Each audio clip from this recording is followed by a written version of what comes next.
Evening, council, staff, members of the public. May I have a mover and seconder to call the meeting to order, please? I have Deputy Cabral and Councillor Alexander that the regular meeting of the Township of Springwater Township of June 19th, 2024 come to order at 6:30 p.m. All those in favor? And that has carried. Please join me in the singing of the national anthem.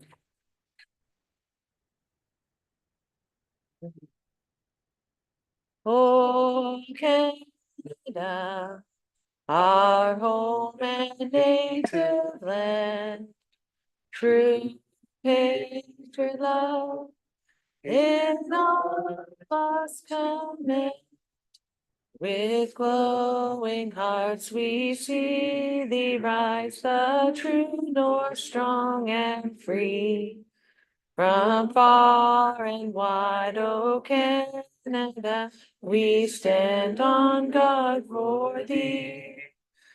God keep our land glorious and free. O Canada, we stand on guard for thee. O Canada, we stand on guard for thee.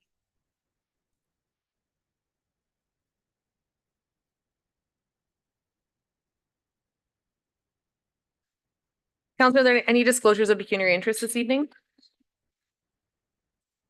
Not seeing any. At this time, I will call on our students from EDHS to give us a recap of the trip.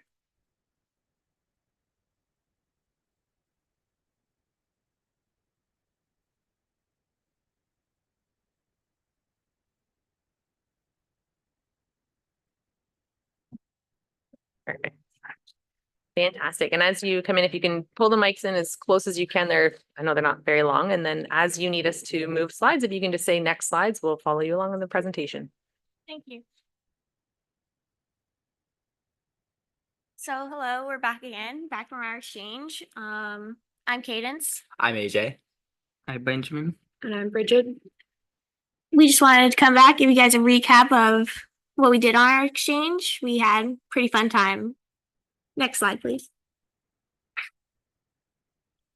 This day was May 19th. This was our final goodbye. This is a group photo with everyone that was on the exchange after a fun night of lawn games. Next slide, please. So this is some photos from our day. We had our reconciliation discussion. We broke up into groups and we all kind of just brainstormed together what reconciliation means to us, our community, Canada as a whole. And then we shared our thoughts with the rest of our group. Next slide, please. This was April 22nd. It was shortly after we arrived. They welcomed us and just played some traditional dancing and drumming. They even had us participating. You can see in the bottom right there, we were dancing as well. It's quite fun. Next slide, please.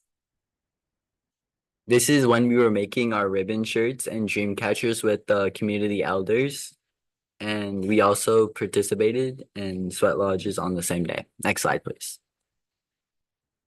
Oh, this is another photo of us participating in dream catchers and ribbon skirt making. Next slide, please. This is when we went to Toronto. It was a very, very busy day, a lot of walking. Next slide, please. 8 травня ми поїхали до Торонто та дослідили TV Town. On May 8th, we went to Toronto and explored the CN Tower. Next slide, please. This is April 25th, the day we were at the Human Rights Museum in Manitoba, and we met the Honorable Ian Bushy. He's the Minister of Municipal and Northern Affairs under the First Nations Premier there, Wabganu. He gave us a nice little speech and it was nice meeting him. Next slide, please. This was the Canadian Museum of Rights, and we are in front of the Queen Elizabeth, like, I don't know what to call it. She signed it. Next slide, please. As you notice, none of us were able to answer that question either, so that's not on you. 21 квітня ми відвідали ринок а потім пішли до місця зливання річок. On April 21st, we visited the Forks Market in Manitoba. There, we walked to where the Assiniboine and Red River meet. Next slide, please. So this is a photo of us all at White Shell. You can recognize it from the front page today. It's a big group photo of everybody, and we had quite a fun day exploring the park. Next slide, please. One of the photos were the Pinawa suspension bridge, and then we got a guided tour of the White Shell petroforms. Next slide, please. 23 квітня ми поїхали на стару дамбу Пінав в Манітобі. On April 23rd, we went to the old Pinawa Fort Dam in Manitoba and we explored the ruins. It was super cool. We climbed all over it and went on a small hike. Next slide, please. This was May 6th, Niagara Falls. This was, yeah, we were at Niagara Falls. Next slide, please. These are just some more photos from the same day. You can see us behind the falls, having lunch at the gorge, and just some group photos in front of the falls. Next slide, please. This is just some assorted travel day photos. You can see us in front of the Winnipeg Airport sign, Go Jets. All of us gathered there after a long day of travel.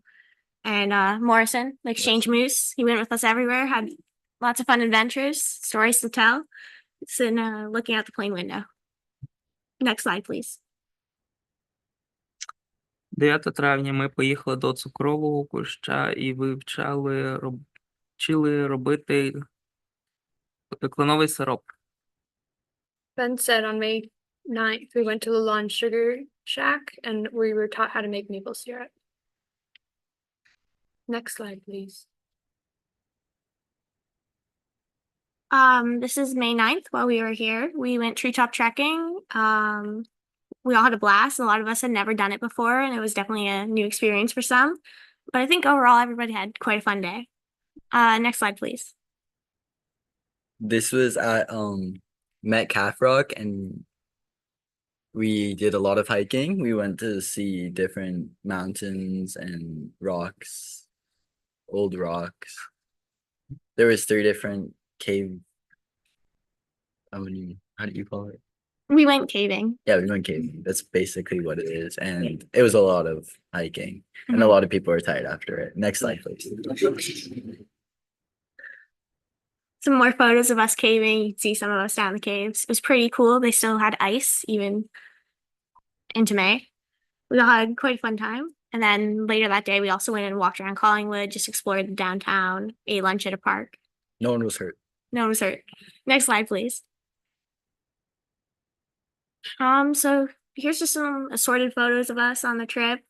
Some fun photos of us doing all sorts of things. In the top left there, you can see us at Ripley's Aquarium, Morrison making a ribbon skirt, some photos from the Leaf at a park in Manitoba. They had lots of interesting plants there. You can see on the right there, we met Spider-Man while we were in Toronto. Some photos of us just hiking, eating lunch, and just like making friends along the way. Next slide, please. That's it. Thank you. You guys have any questions? No, thank you very much for that. That's a fantastic experience. I do have a question to the significance of the ribbons. So the ribbons on the shirts that you're wearing and on the skirts that you made, what is the significance? So they each have a unique meaning to us. So AJ, for example. I put Jamaica because my dad's from Jamaica. Mine, I just chose them because I thought they looked nice, and also the red skirt to represent missing and murdered Indigenous women and girls. And I also have a red, white, black, and yellow stripe to represent the medicine wheel. Anything to add, Bridget? Mine is the circle of life, like a continuous band all around. Thank you for that. Council, are there any other? Councilor Thompson? Well, this is, what a great way to start council meeting. Thanks for coming and welcome. You guys made front page headlines on Springwater News this week. So way to go. That's a big thing. Would also like to say you must have amazing teachers.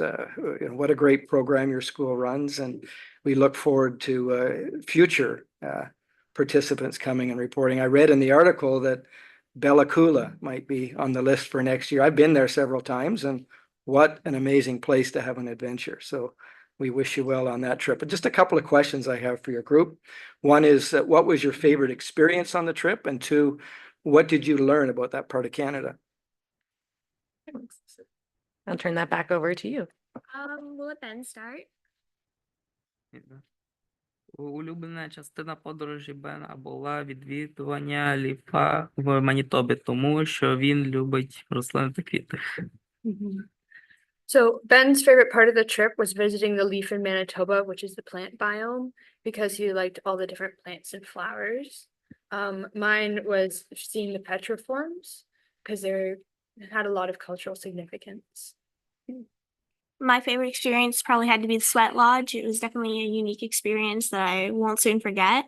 I really enjoyed it. My favorite experience is when we got there, they had the big ceremony for us. We got the necklaces, which we don't. Does anyone have that? Yeah. Bridget has the necklaces on, and we got little rattles, which Like a the littler bling. versions to that. It was just a really nice experience to see their community. And what did you find unique about the area in Manitoba that you were in? And obviously that Springwater is just so much better than it, but it was probably really great too. One thing I learned about the indigenous people is they have a lot of old petroforms, and it goes back a long time to like what they called small people. Yeah. Yeah, we definitely learned a lot about culture, even like just through conversation, not proper sitting down in like lessons format. It's definitely unique. Learned a lot of things. Ben? Я дізнався, що в Манітобі багато скель, озер, річок і гір. Я також дізнався про скелі утворення. So Ben said that he learned that there's many rocks, lakes, and rivers in Manitoba. He also learned about the rock formations, which are the petroforms. I learned a lot about like the solstice of summer. They're having a massive celebration there to celebrate the welcoming of a new generation. Well, Councillor Riley?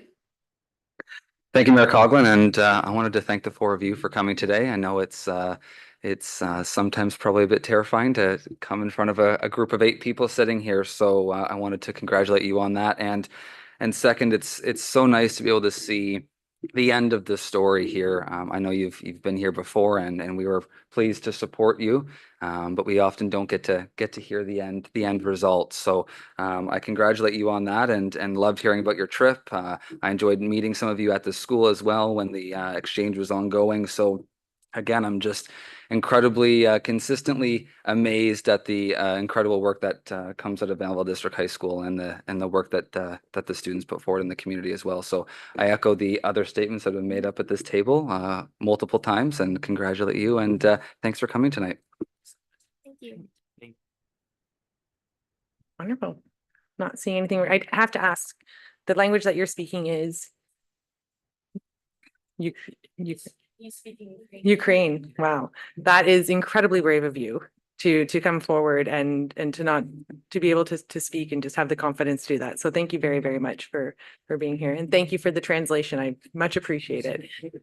Great. Well, thank you very much. So we're going to do some more formal things and we'll tie it all up. But yes, thank you very much. Thank you for having us.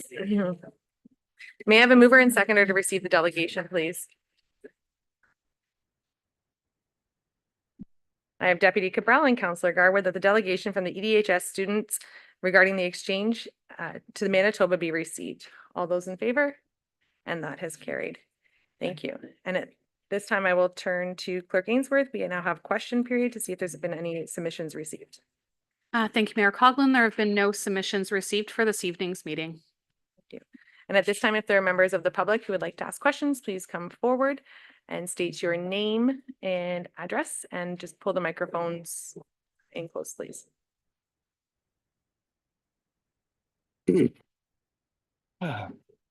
Jack Hanna, 22 Fruit Boulevard, Midhurst.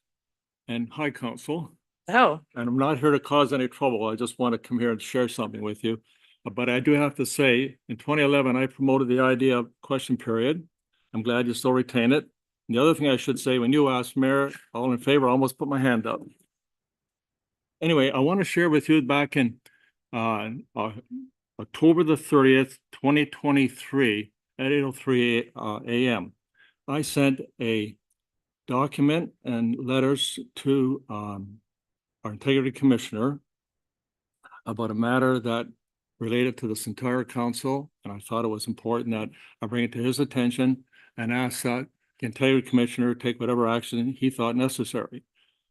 That's not my problem because he didn't take any action in the investigation as far as I know, but he never responded to my requests. I sent a number of contacts looking for a response that he'd actually received my report, never got it. On November the 8th, 2023, I reached out to my ward counselor, asking the ward counselor to check, excuse me, to make sure my report had been received.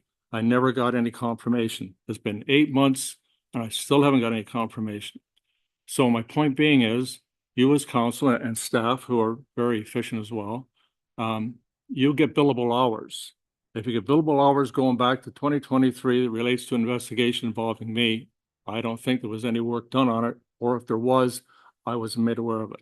My point being is, and my question is it the policy now of this council not to investigate citizens' complaints? Because that was the response that I got from my ward counselor that in November the 8th, after I submitted my request to the counselor, a few weeks later, I got a response back that the integrity commissioner does not investigate public complaints.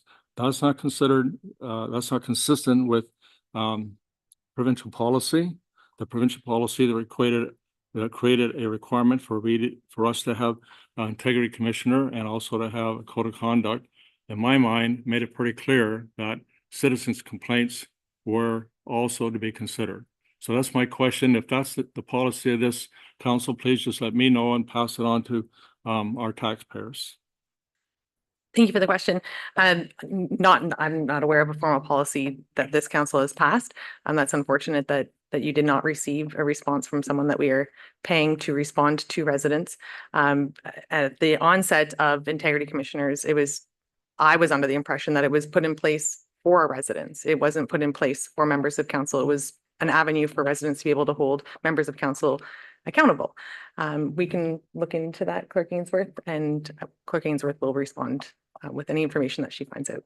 Thank you, Mayor. I agree with your response. And I appreciate that. And I want to thank you all for being our advocates and looking after us, especially in the summertime when it's nice when we'd all rather be doing something better. So thank you again. But I thought it was important that I share that with you because I just think it's important that if you have a client, if you want to call it, of this township who you hire to do something, I don't know how you can go back and check to see when you've had citizens generate complaints or requests, whether you can go back and check to see how they were managed. But I think if you could find a policy to do that, it would be beneficiary.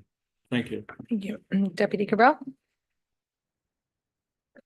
Thank you, Mayor Coughlin. I find it a little bit unsettling because if you're here before us making those comments, Mr. Hanna, that would suggest to me that there may very well be other residents of Springwater Township who have experienced the same thing.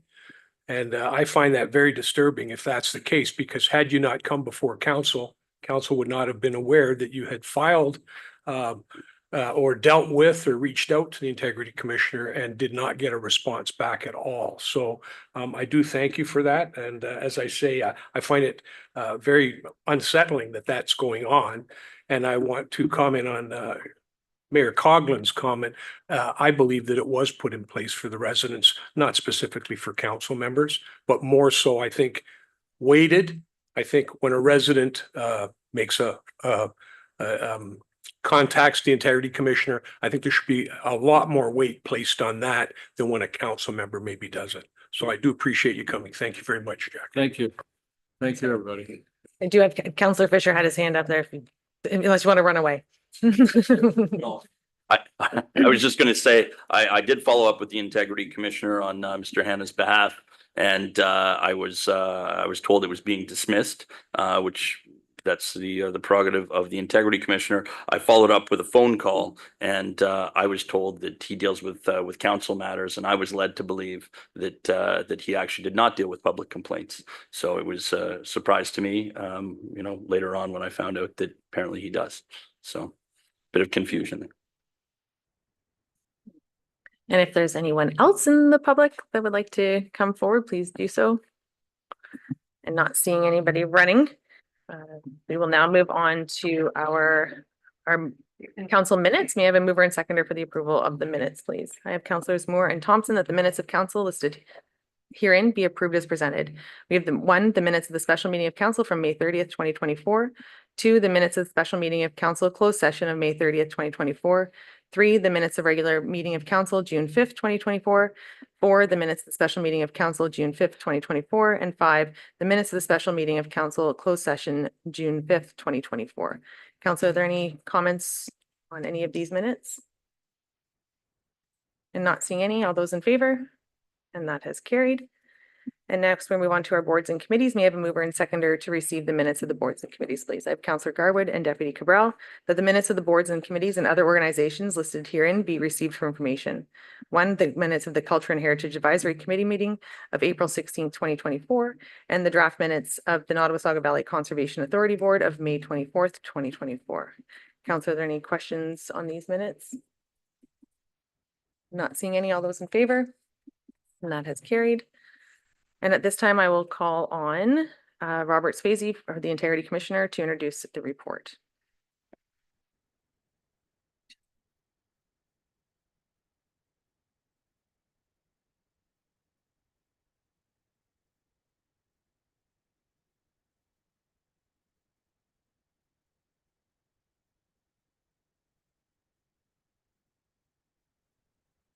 Good evening, Mr. Swayze. Can you hear us okay? And I believe you're still muted. How about now? Is that, can you hear me now? We can hear you now. Thank you. Madam Mayor, let me deal with Mr. Hannah first. I heard his comments. Sorry, Mr. Swayze, thank you for that. And while I assure that Mr. Hannah is anxiously awaiting a response, I will have the clerk reach out to you pertaining to that matter. And if we can deal with the Integrity Commissioner report that's before us this evening, please. Okay, and I'll certainly look into Mr. Hannah's concern. I'm going to be about 15 minutes or a little bit longer, and then I'll be open to questions from any member of council. I don't answer questions from members of the public in this format. I have 3 complaints that I've dealt with in my report. And I'm going to deal first with Councillor Thompson's report against Councillor Fisher. And let me say at the outset that I've served as Integrity Commissioner for 16 years, more than 60 municipalities. And I have had countless complaints similar to Councillor Thompson. Most of these complaints I dismiss because vigorous political debate is expected. I say to these complainants, welcome to politics. Certainly, vigorous debate is something that is expected. However, this does not apply to Councillor Thompson's complaint. Councillor Fisher chose the February 7th council when Councillor Thompson was absent. And this was an open council. He was accused as a member of 3 members of council. He wasn't actually named, but the intention was clear that it was Councillor Thompson that he was talking about. He was accused of going to the Roma conference one day early, taking his wife and spending taxpayers' dollars on her, and going to the dinner and not telling Councillor Fisher about it. Firstly, let me say, I was an in-house lawyer years ago for two different municipalities, city solicitor, and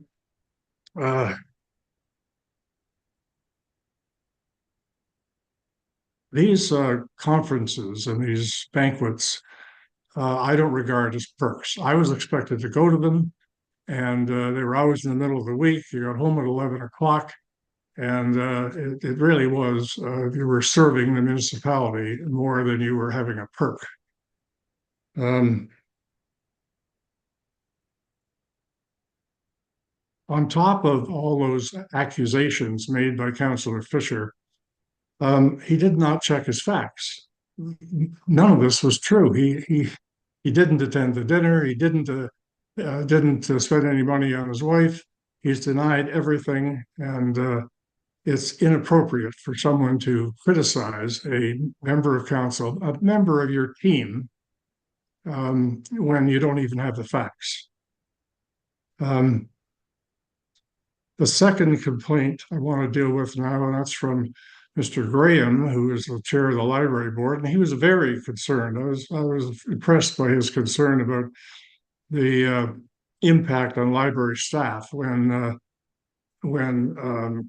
Councillor Fisher proposed taking the library to a contract organization, which would eliminate, which may, I guess, eliminate jobs in the library.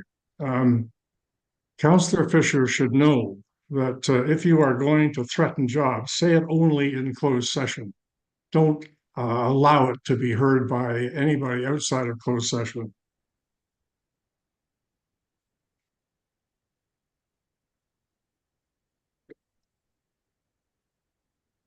And then on top of that, again, he should have made sure that such a conversion of the library is not legally possible. And I've consulted with a very prominent municipal lawyer, and it's not. You can't do that to a library. Now, twice now I've watched the February 7th council meeting, and I came to the conclusion that it's unfortunate that we have a divided council here. It was disturbing to me.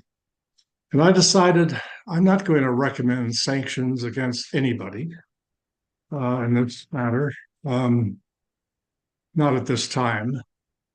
And the message I want to deliver is for council to come together, follow your oath of office to serve the municipality with decisions on business issues. Ignore Councillor Fisher when he engages in what I call petty politics. Now, the third complaint from Councillor Fisher was against the mayor, and she made an error in judgment. She and I talked, and she should have invited all members of council, but it won't happen again. And again, I'm not recommending any sanctions against her.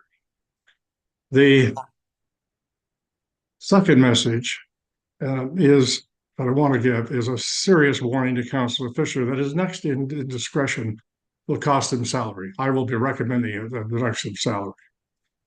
Now, finally, before I take questions, I was asked to look up how much my docketed time has been, and I bill quarterly, so some of this has been paid.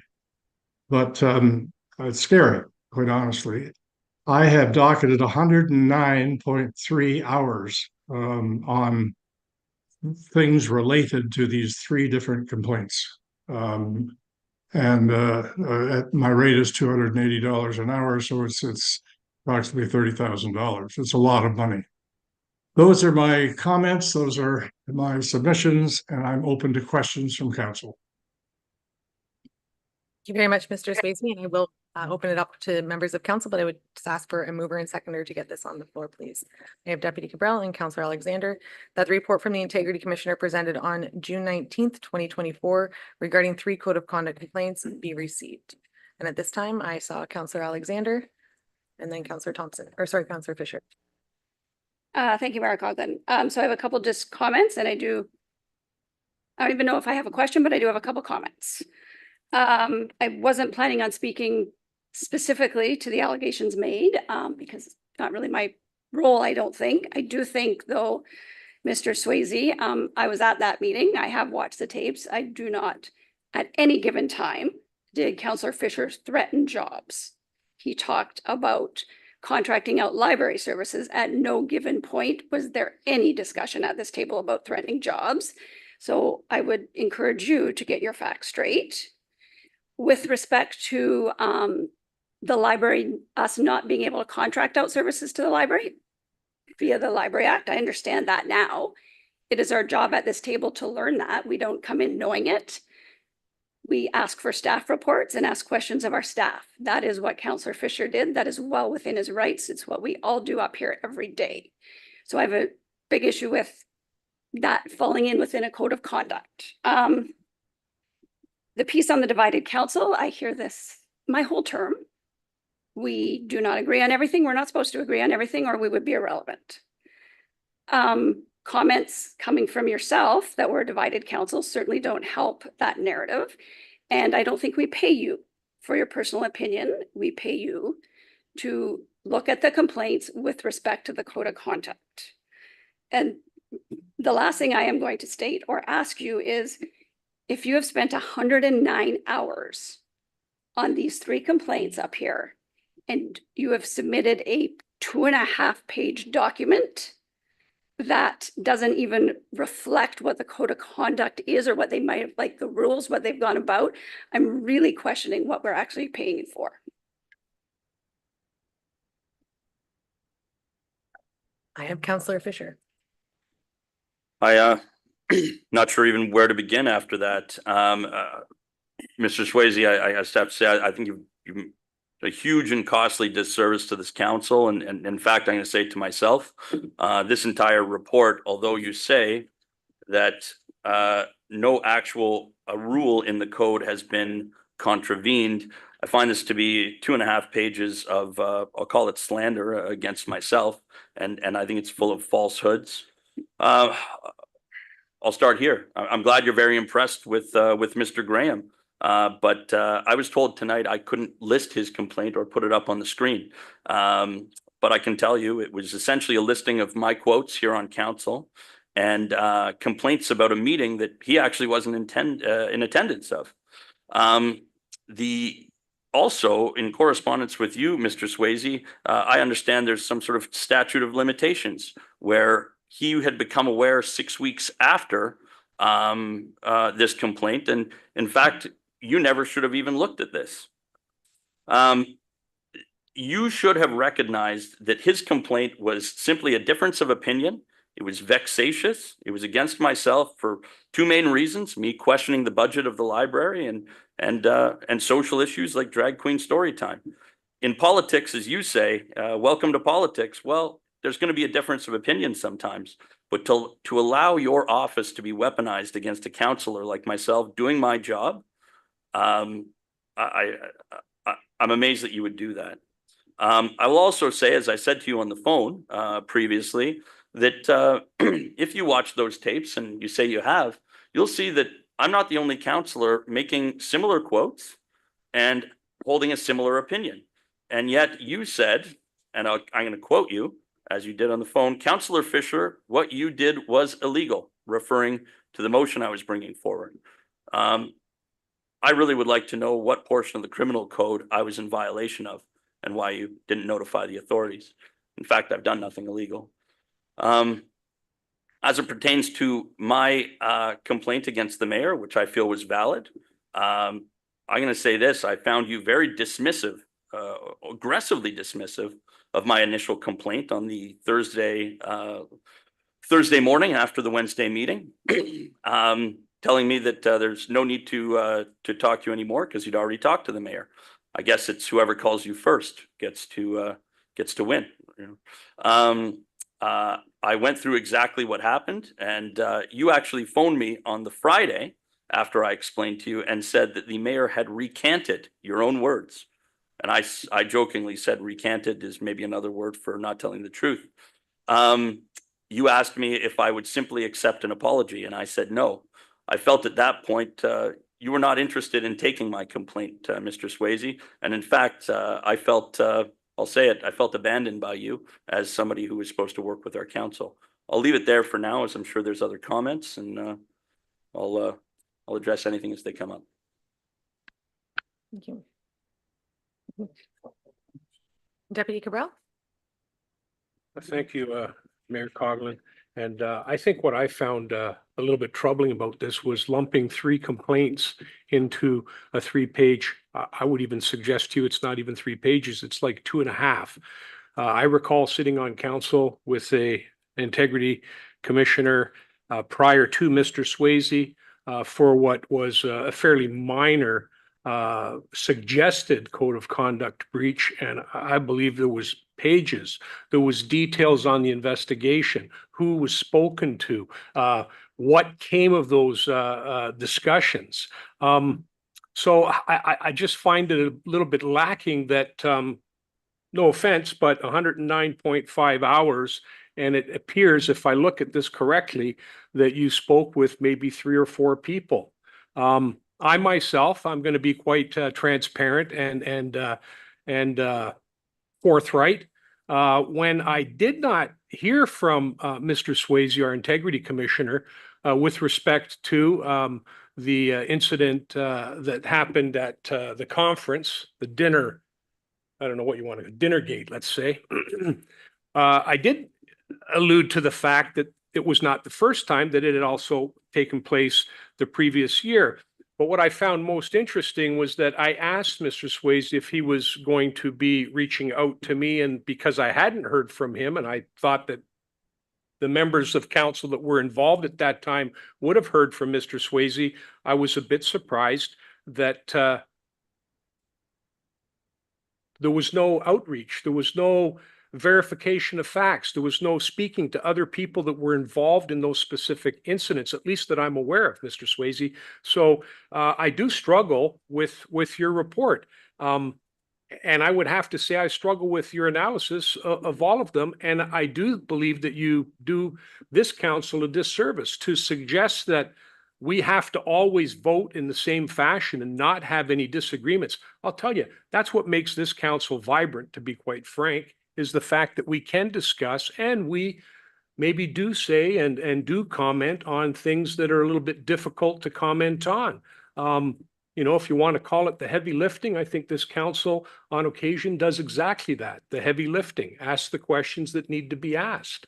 As far as Councillor Fisher is concerned, I've just seen him ask questions budgetary wise of the library itself, other than when we were inundated in some format, in some way, shape, or form with respect to some of the programming that took place last year. Once again, council had different opinions on that. There were some councillors who had gotten a lot of feedback that didn't support a particular program, and there were other councillors who did support it. And that's the way it should be. I don't think we have to all lean one way or the other. And there's been numerous times that this council has voted unanimously to pass something. I don't know if we've voted unanimously yet to defeat something, but there's always an opportunity for that going forward too. So I got to question the 109 hours, because it doesn't seem to me that there's 109 hours worth of investigative background information gathering in your report, sir. And I do say that with the most respect. Councillor Fisher?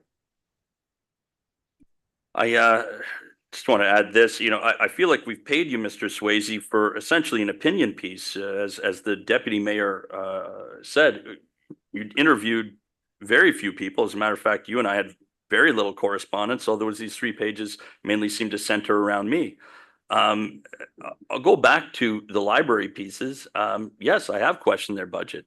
Other members of council have too, but I questioned Drag Queen Story Time. Other members of council had too. I brought this up to you that I wasn't the only one who had made these quotes and had these sentiments.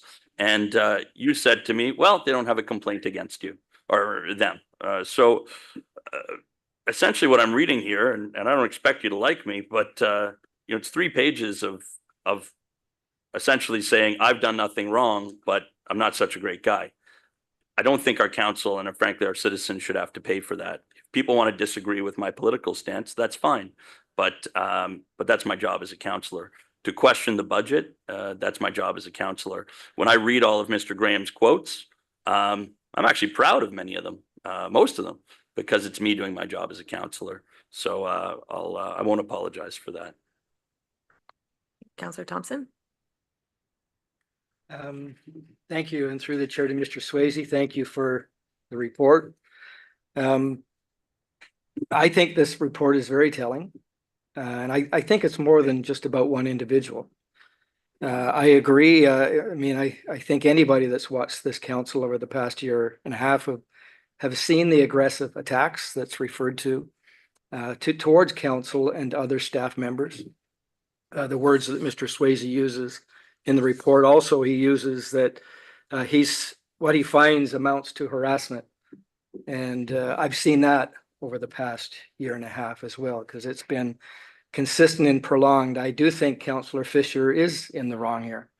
And I think he's been facilitated and helped by 3 other members of council. And anybody that's watched council can see that pattern. Even here tonight, they are here defending the things in this report. So the essence of my complaint was the evening that he accused myself and my wife of going away on taxpayers' dollars was very disturbing to me. I wasn't here and I needed the air cleared.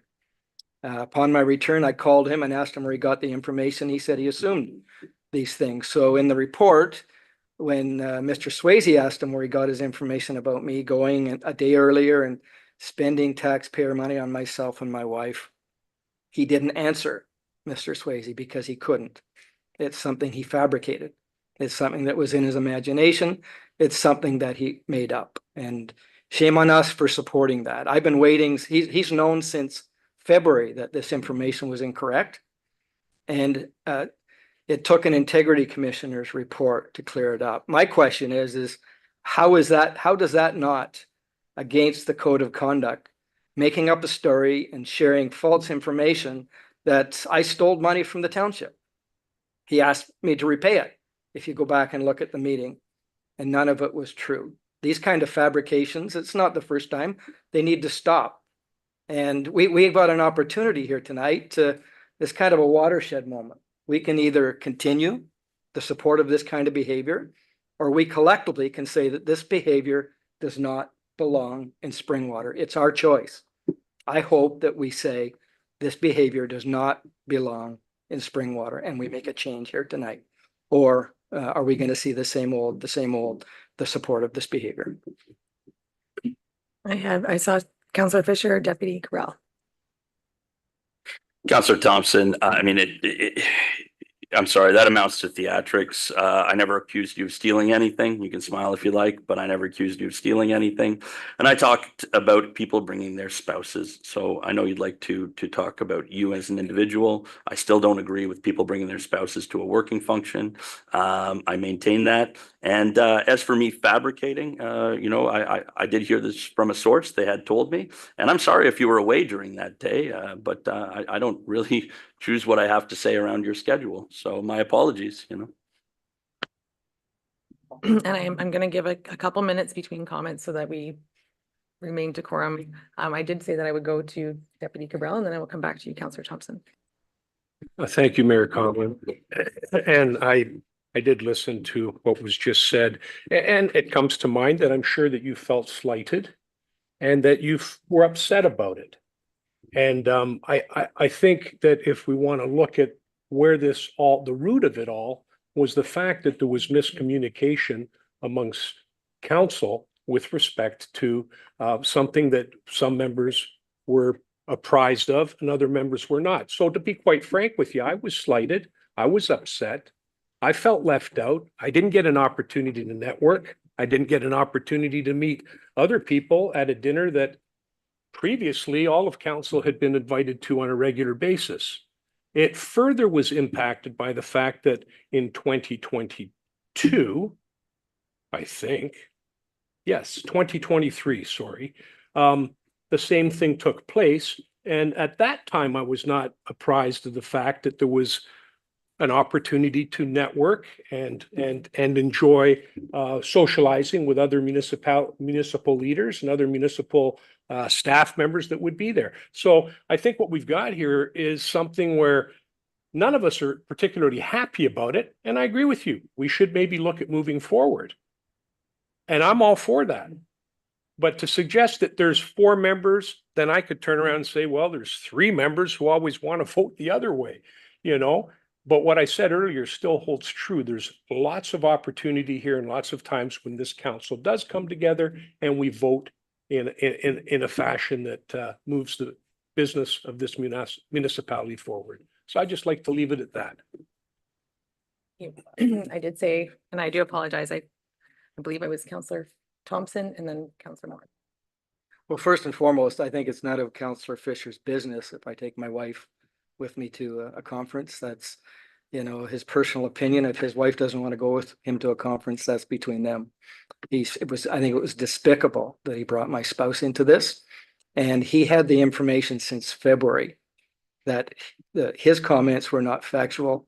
When I called him and confronted him as soon as I got home, he told me he had assumed that these things. So he's changed the story now. Is that true? I don't know. All as I know is that the comments about me, I needed cleared up. I wasn't upset about it. Didn't hurt my feelings. But I can't have the residents of Springwater thinking I misused tax dollars for my own personal benefit. He knows I didn't do that. I need taxpayers to know that I didn't do that, and I would never do that. I've never been accused. I've been in business a long time.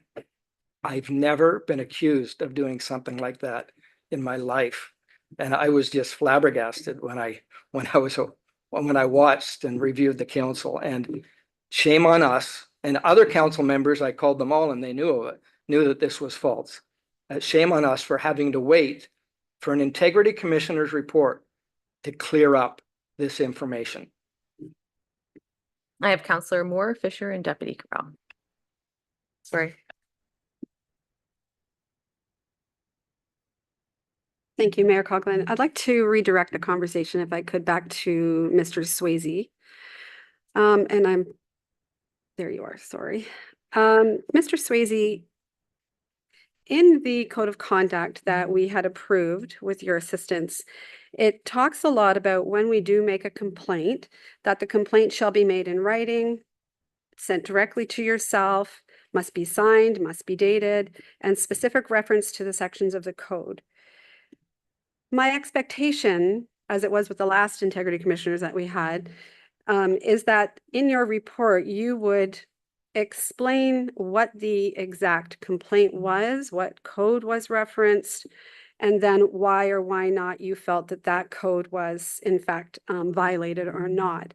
So your report for me doesn't really tell me what part of the code of conduct is being considered or not considered. I know you found that no one on the council had violated our code of conduct, but I would still like in the future that explanation provided. And as discussed, the previous integrity commissioner was super thorough and very detailed.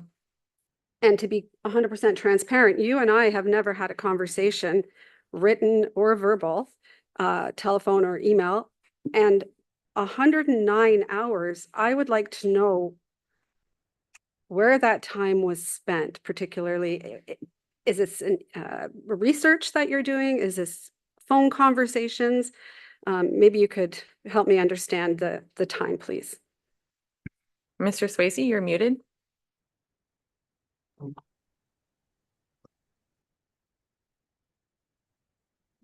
Mr. Swayze, I'm just going to ask that you're still muted. Oh, I'm sorry. How's that? Thank you. Okay. Let me say that I prepared detailed docket sheets because of the requirements of integrity commissioner. It has to be completely confidential, but of course I share it with staff and the clerk. So the clerk could look at my detailed dockets and explain, I mean, when Councillor Fisher sends me 6 emails, I think I have to docket the time I spend on them. So have a look at my docket sheet, and that will help you. The explanation for, I referred to all of the complaints as being general principles in the code of conduct. There was a case in Toronto in 2006, and the Integrity Commissioner requested a legal opinion from a firm called Heenan Blakely.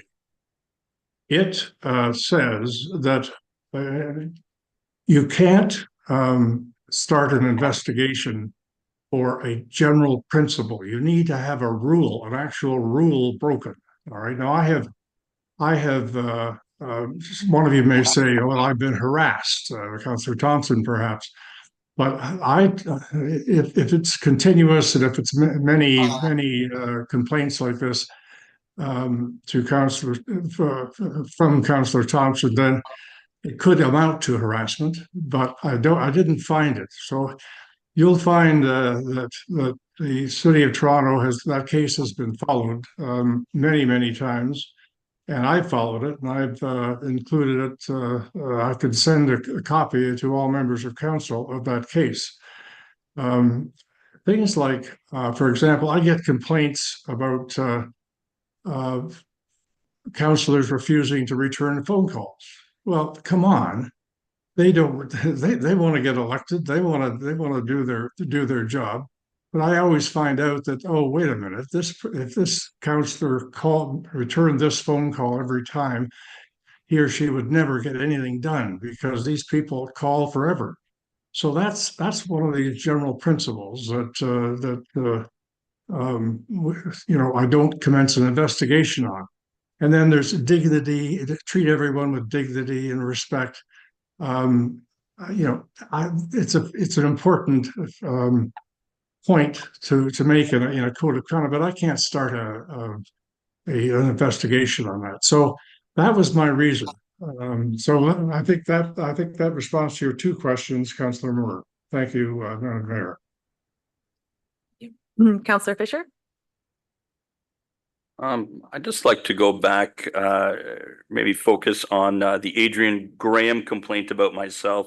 Mr. Swayze, I'm going back to why you included this in this, I'll call it a report, this opinion piece. Why you included it when you and I had spoke and it was outside of, I'll call it a statute of limitations with the code. And we had discussed that these were just simply really Adrian Graham's opinions. Again, you seem to be weaponizing your office to allow for complaints, opinion complaints against councillors, not just here, not just against me, against anyone. So I'd like to know why you actually considered this, because I don't think it should have been considered. Also, I will say this, when I did reach out to you and question it, actually, I'll back up. When I did reach out to you, you had told me about your stance on combining the 3 complaints in one. And when I questioned you about my response to Adrian Graham's complaint, you told me that you hadn't read it yet. I was amazed, frankly, that you had decided to move ahead with this style of report, but you actually hadn't read my full response. Anyway, my question for you is this. Why did you decide to include this when it obviously didn't fit within the guidelines? Mr. Swayze? Unmute. Yes, it does fit within the guidelines because it's all related to complaints that were a result of your behavior at council. I wanted to deal with that because I agree with Councillor Thompson when he says that this was inappropriate criticism of him and not even finding the facts correct. I mean, I don't blame him at all. Just for here. All right. Go ahead. Order being called. Mr. Swayze, that's not the question I asked you. I was asking you about Adrian Graham's complaint against me. And I'm just gonna ask Counselor Fisher if you could re-ask the question so that it's. Yes. Certainly. Thank you. I'll give a synopsis of it. I asked you why you included Adrian Graham's complaint against me when Oh. obviously it was outside of the timeline, and I have that in an email that you provided to me. He wasn't at the meeting that he complained about. This wasn't a council meeting. This was a separate meeting. And it was simply a listing of quotes that he disagreed with. Again, you've decided to include it, but I'd like to know why. And I'd also like to know why again, because this sets a level of precedence where anybody in the public can simply disagree with any one of our political stances on any particular issue. So I'd like to know why you included this in your report, if nothing, just to make me look bad. Swayze? The reason that I included it is purely because you should know that you can't be indirectly, albeit indirectly, but indirectly threaten staff. If you take a organization to a contract organization, then obviously the staff is going to be concerned. Now, you should have kept that in a closed session. You should not have made any kind of comments to any other person outside of a closed session. That's basic to being a counselor. So I needed to let you know that. Follow on from Counselor Fisher, then I do have Counselor Thompson and Counselor Alexander. Mr. Swayze, that's a lot of supposition out of you. Simply saying that we'd like to contract out library services, that can mean an array of different things. What I was moving to ask for was what that would look like. It was simply a staff report. So in no point did I ever threaten anyone's jobs. It hadn't entered my mind. So for you to be saying that, I think you've been led to that conclusion, frankly, maybe by another complainant. But it's a falsehood. It's simply not true. So for you to say that and use that as a justification for Mr. Adrian Graham's complaint, well, it was wrong to do it. I don't think it should be. I disagree. I believe it was right to do it. I believe not Counselor, but Mr. Graham. Thank you for that. I have Counselor Thompson and Counselor Alexander. So through the chair to Counselor Fisher. So I've been waiting. My wife's here tonight. We've been waiting. What we've been looking for and hoping for from you is some acceptance that you made up the story and recanting the story and taking back the comments you made about us at Roma, which we all know are untrue, and an apology. Wow, I again, here we're here, and it keeps going on and on. If you don't want to, that's fine. That's my final comment. That's what I was looking for all along. I've been waiting for it since February. I need the public to know the truth. Thank you. I have Counselor Alexander. Counselor Thompson, when you phrase the question like that, how could I give you an apology? Really, when you're asking the question, but you're setting it up in such a way that you're essentially asking me to admit to fabrication and lies. That's what you're asking me to admit to? Well, I'm sorry, you won't get an apology from me like that. You know, if you want to know that I received some false information, you know, yeah, I did, but I'm sorry. I don't think what I'm saying is funny, Mr. Thompson. But if you want to phrase your question like that when you ask me, I'm sorry, I will not give you an apology. Counselor Alexander. I have nothing left to say. Thank you. I have Counselor Garwood. Thank you, Mayor Coughlin. I have chosen to not speak for the majority of this, and I'll just speak once. I don't need to provide my opinion on the report. I think the report speaks for itself. I have provided my concerns at this table many times with the items that are listed within the report.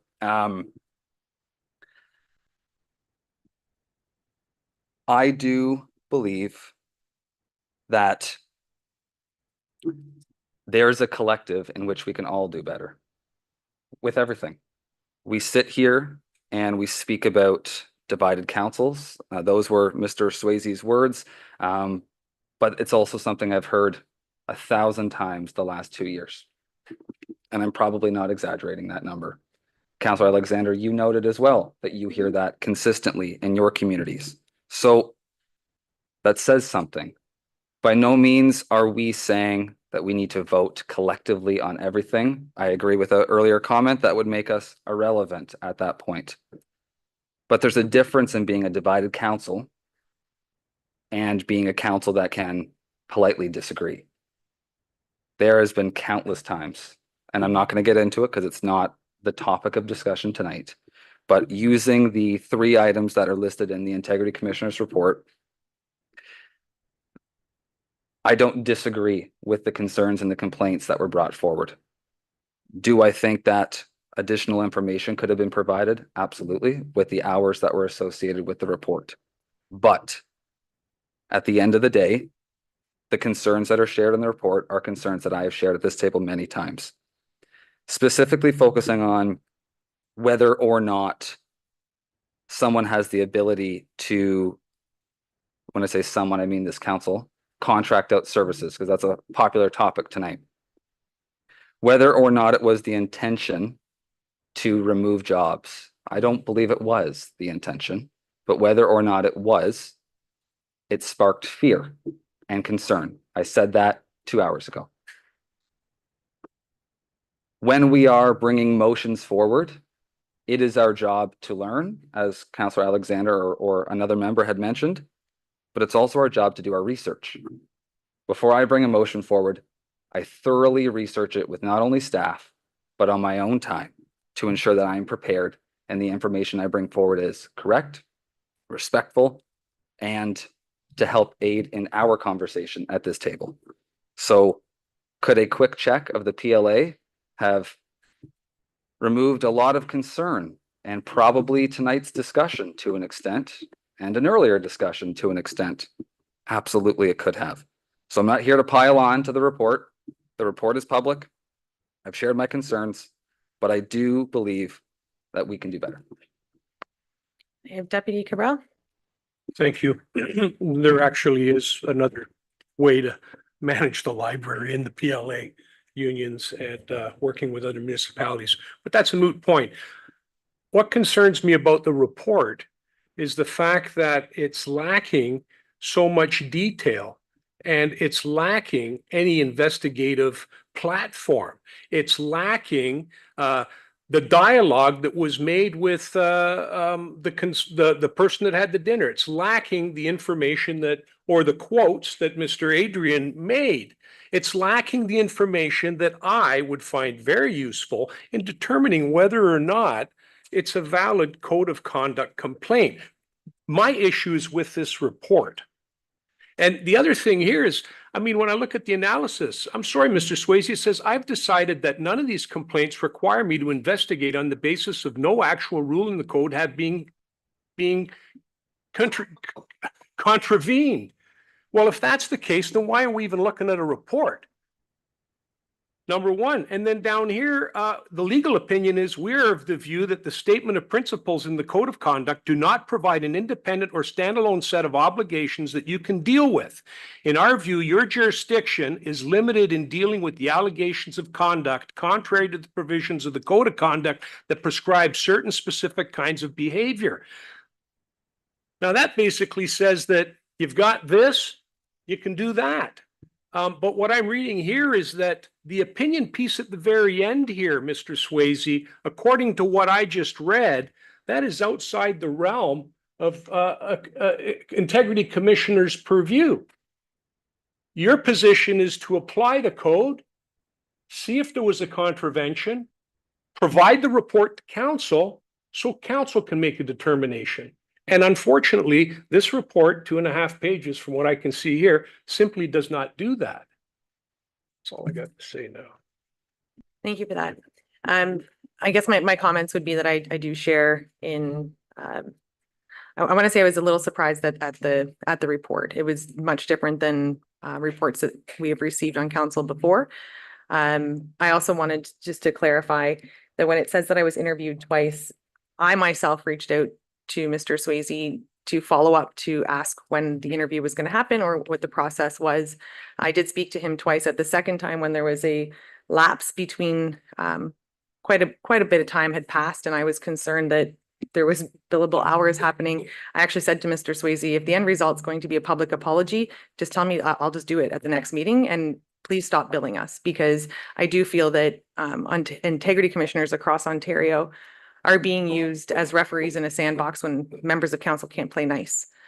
I think that the intent of this was well purposed. I think the intent of an integrity commissioner is for members of the public to hold us accountable, to ask those questions. I don't think that $30,000 spent on infighting is of any benefit. And I will apologize. I will apologize that $30,000 was spent and that my discretion had portion to do with that.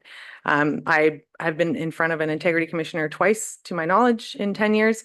The first was a complaint about 5 years ago, stemming from a member of this council, that I was using my undue influence when I was attempting to facilitate an invitation. I was told not to offer those invitations to member of council. So the integrity commissioners are simply used as a tool to, I don't want to say put it in the media or whichever it is, but I will apologize for the amount of money that we have taken from taxpayers to deal with this.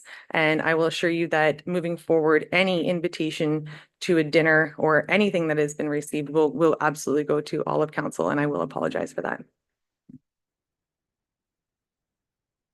Councillor Moore. Thank you. And thank you for that. I know that Mr. Swayze had said, and correct me if I'm using the wrong terminology, your docket, you said, has been, or the clerk has your docket for the hours that have been billed?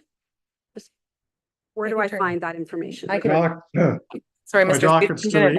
Sorry, Mr. Swayze, I'm going to turn to Clerk Ainsworth just for a description of how this process. My dockets, I'm sorry. I just wanted to respond to that, Madam Mayor. Yeah, and Do after you- we've heard from Clerk Ainsworth, I will turn to you. Thank you, Mayor Coughlin.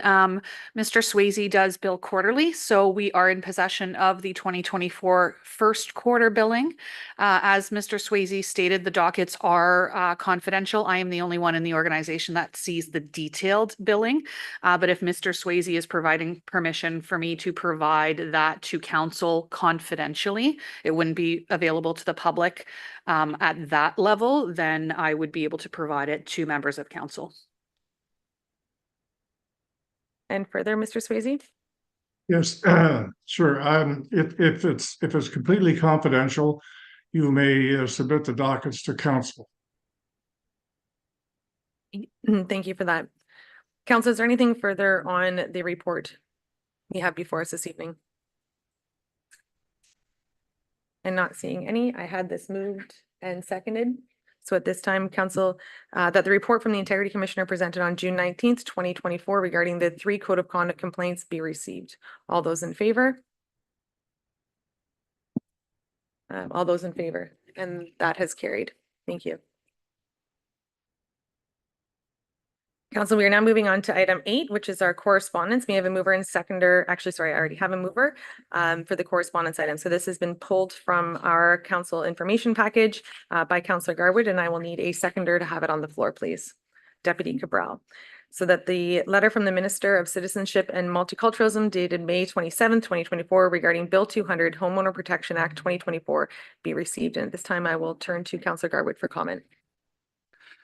Thank you, Mayor Coughlin. Yes, I did ask the clerk's department to pull this item. I think it's a good news story that I'd like to read. So I put a bit of something together. So just bear with me. There is some dates and some various information from Bill 200, but I believe it's important for not only the our council to be aware of, but the Cultural and Heritage Advisory Committee as well has put some time and effort into that. And I see we have our chair here this evening of our committee as well. So council supported the Cultural and Heritage Advisory Committee's motion at its May 1st, 2024 meeting.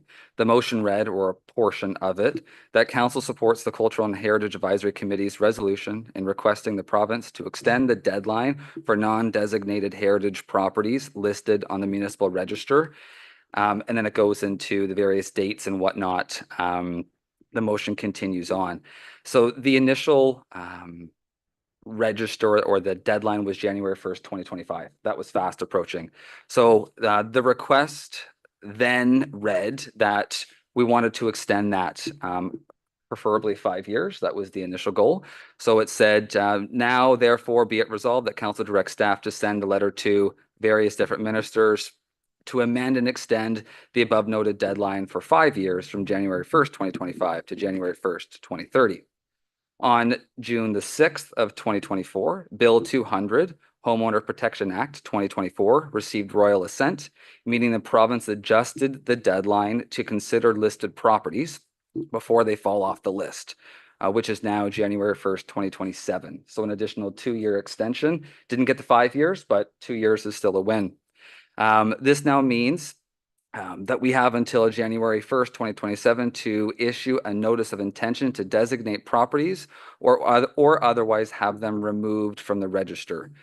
In a letter from the Honorable Michael Ford, Minister of Citizenship and Multiculturalism, indicates the amendments are a result of feedback received from municipalities like ours, community organizations, and the public. So I would like to personally thank the Cultural and Heritage Advisory Committee for making this a priority in our meetings and at our meeting table, and to Council for supporting the initiative, and to the Ontario province for listening to municipalities like Springwater.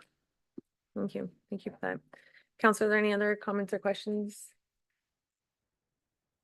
Not seeing all those in favor? And that has been received. We are now moving on to our action reports, and at this time I'm going to call on Director Culver to make a presentation for us, please. Thank you, Mayor Coughlin, and all of council actually for letting me present here tonight. It's some hard act to follow with high school students, so I'll do my best. I don't have the same level of travel involved. So much of what I'll share with you are things you likely already know. And this really isn't a presentation about teaching or preaching around the value of parks, but with everything that's passed through your desks in the last few years, as members of council, it would be understandable for you to relegate park development, which is why the goal of this presentation is to elevate the conversation or the consideration of parks as critical amenities and infrastructure within the township of Springwater. Springwater is blessed with an abundance of parkland allocation relative to the national average for urban design. And I know you're thinking that Springwater is largely rural, and it is, of course. But our 5 to 7 hectares per thousand population is actually a still very healthy quantity when compared to the 4.4 hectare national average. Much of what we enjoy today has come from heritage investments in recreation space, the long-standing settlement areas that now make up Springwater. And like many places in Ontario and elsewhere, our collective pattern for parks has been to invest in amenity based on needs or on as needed basis. Unfortunately, without a shift in thinking, this could lead to marginalizing the value of parks and ultimately a lowered prioritization of parks to barely functional levels. So today I'm here to discuss how we can shift thinking and ensure a vibrant and well-supported Springwater community into the future. So next slide, please. So this is actually a talk I've done a few times to different audiences, and I'm always interested in how people respond to it because I do think it's an interesting timeline to consider. So it was a time when anything that wasn't work or productive effort was considered to be leisure. And by definition, leisure is the opportunity afforded by free time to do something. The perception was that those who could afford to have free time were either wealthy or lazy. The term leisure hangs around today, and it often refers to time spent after all the important stuff is taken care of. If we move forward 100 years or so, we now refer to the term recreation, and this gives a bit more purpose to non-work activity. We now talk in terms of work-life balance, with recreation being the counterbalance to work. But more current and future thinking, and it's backed by research and evidence from the healthcare sector, is that investing in recreation amenities is an investment in not only well-being, but healthy living across the human lifespan. Healthy living is generally considered to have about 10 components, depending upon your source. And a well-designed and well-managed municipal park can address up to 9 of these components. The only component that we don't actually address in a well-designed park, or in some parks, many parks, it's a healthy diet. But if we add a community garden in, potentially we do. So maybe we actually bat 1,000. Next slide, please. So why are parks important? Beyond supporting healthy living and a longer life, they are quality of life indicators. Most, if not all, well-being indexes and such known research as blue zone communities speaks to the benefits of quality of life that is provided by access to the outdoors. A community with ample, intentional, and well-managed public park spaces carries the indication of a high quality of life for its residents. Park can represent and reflect the vision and values of community. And sometimes we see this through memorial park or park features that tell a story about the past. Sometimes a park is an example of what a community seeks to be. For example, highly environmental, highly accessible, aesthetically stunning, or parts of all of these and even more. Parks provide a sense of place and belonging, which in a township that is increasingly diversifying and seeking to be inclusive, it's a critical need.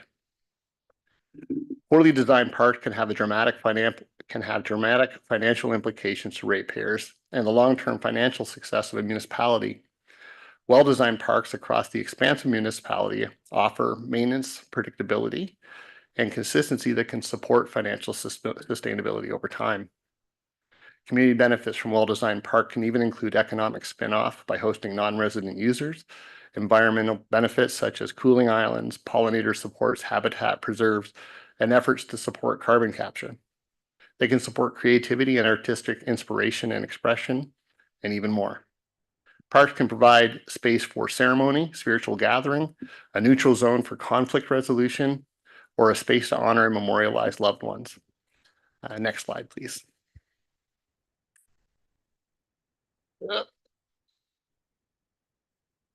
Told you I wasn't as polished as those high school kids.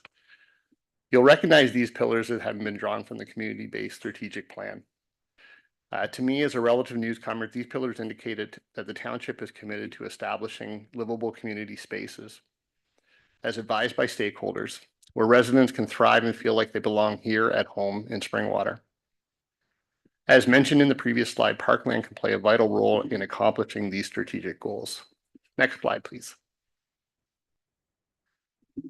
Staff have recently received a draft of the Parks Recreation Facilities Master Plan and are currently reviewing it and cross-referencing for cohesion with other township plans and draft plans. We'd like to present the final document to Council in late summer with confidence that it will help provide a directional reference for the future of parks and recreation. One of the items that we're seeking to help clarify through that document is what constitutes classification of a park space in Springwater.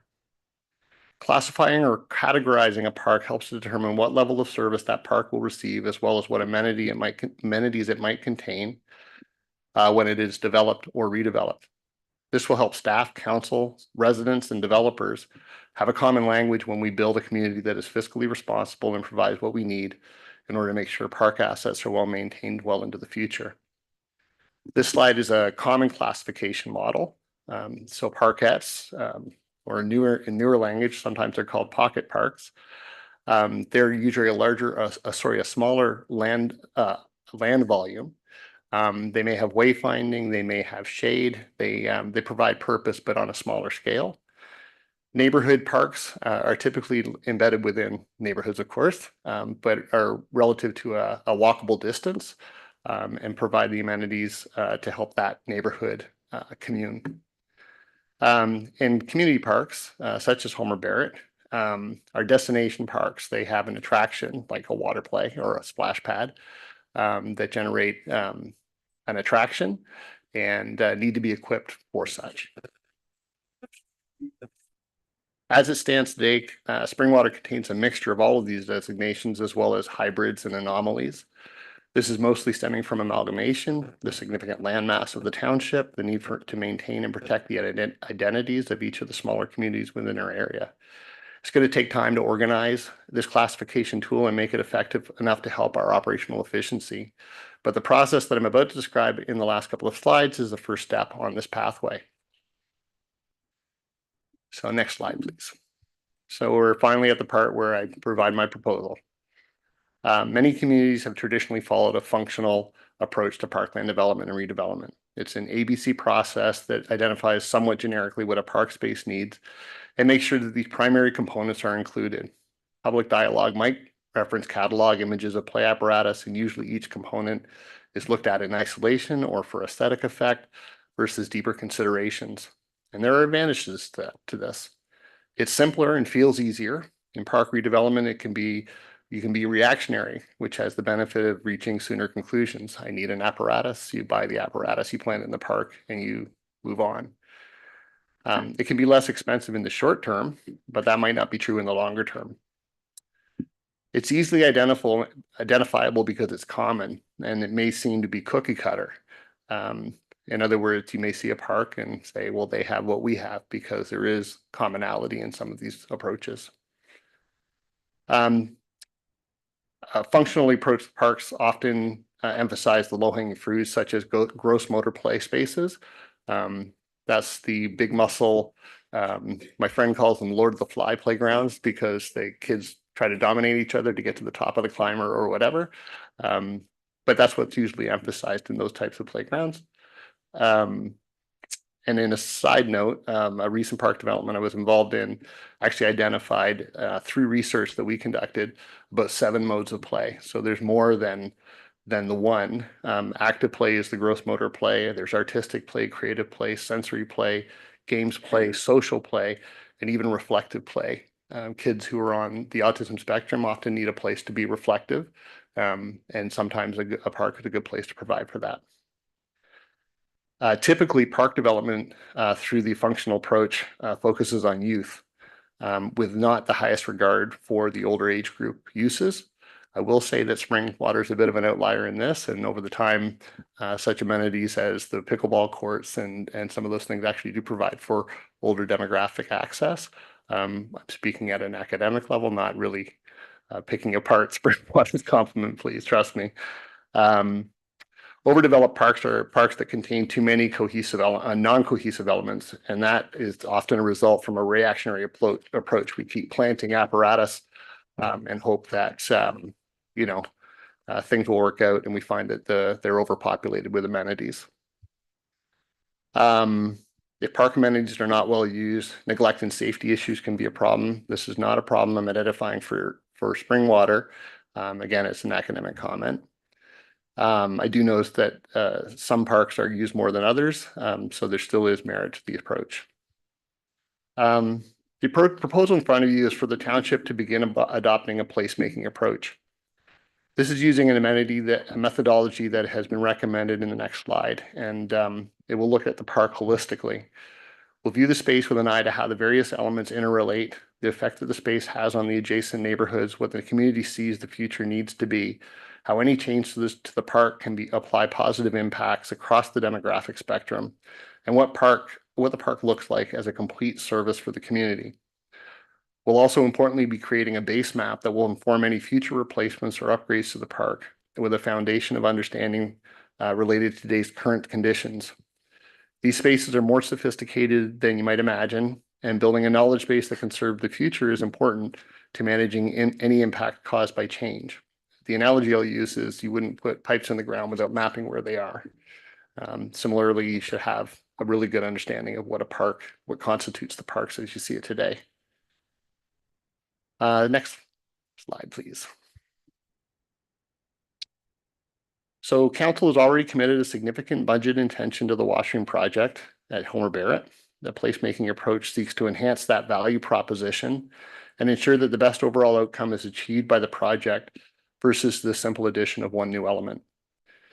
Staff are looking at this as an introduction to how park spaces may be developed or redeveloped in the future in all areas of Springwater. In the case of Homer Barrett Park, council is aware of the disruption funding that is allocated to provide additional support to the park. The proposal summary listed here would fit well within that amount, and I'm happy to report back to council after an RFP process has determined the final cost to proceed in a way that's being recommended. The methodology would include finding a landscape architect consultant that understands the program, and this is actually critical to the success of the methodology.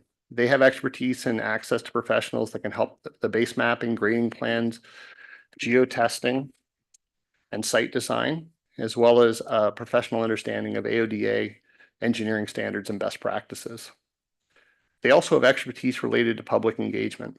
I've been fortunate to participate in many charrette processes, which is a fancy name for developing a group vision based on individual resident contributions. Done properly, a charrette enhances community ownership of a space.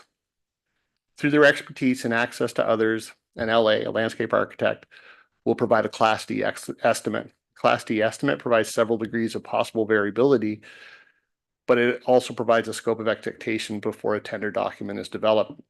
The resulting bid is what moves us to a Class A cost estimate and a contract that binds us to these costs, only subject to variability based on unforeseen events outside the contract terms. Should council approve the Class D estimate and the project plan, staff would move to the bidding phase, and the LA that led the design process shifts to a contract administrator role to ensure contract compliance and quality assurance expectations are met. Without making any promises, as we're always subject to contractor schedules and other variables, with council approval today, we would run the design methodology through to late fall, look to post tender documents before year end, and reminder that council has approval of the award of the contract, and then begin consideration as early as construction as early as possible in the new year. Last slide. So just in conclusion, Springwater stands out for having an abundance of meaningful parkland amenities throughout the broad community. Staff are just recommending that we modernize the approach to both the development and redevelopment of parkland, and that we look at an intentional application of process that views the park uniquely and holistically rather than in parts. And as an opportune example, staff are recommending that this modernized approach with an existing project be done at Homer Bear Park. And that's my presentation. Thank you very much for that. And this time I'll turn to council for any questions or comments. Councilor Moore. Thank you, Mayor Coughlin, through you to Mr. Culver. I assume then you've done somewhat of an asset management study or on all the parks that we have and decided which ones are a priority over other ones. Because some are more aged than others. And if we're moving in this direction, I'm wondering how you determine if it's an aged park, then how do you determine who gets the attention first? Because I can tell you, we all probably have an aged park in our neighborhoods, and we get asked often, you know, when am I going to see an upgrade? Yes, so through you, Mayor. The answer to this is a good question, and the answer to the question can be found in a few areas. One is the Parks, Recreation and Facilities Master Plan that I've mentioned. There is also a 10-year capital plan.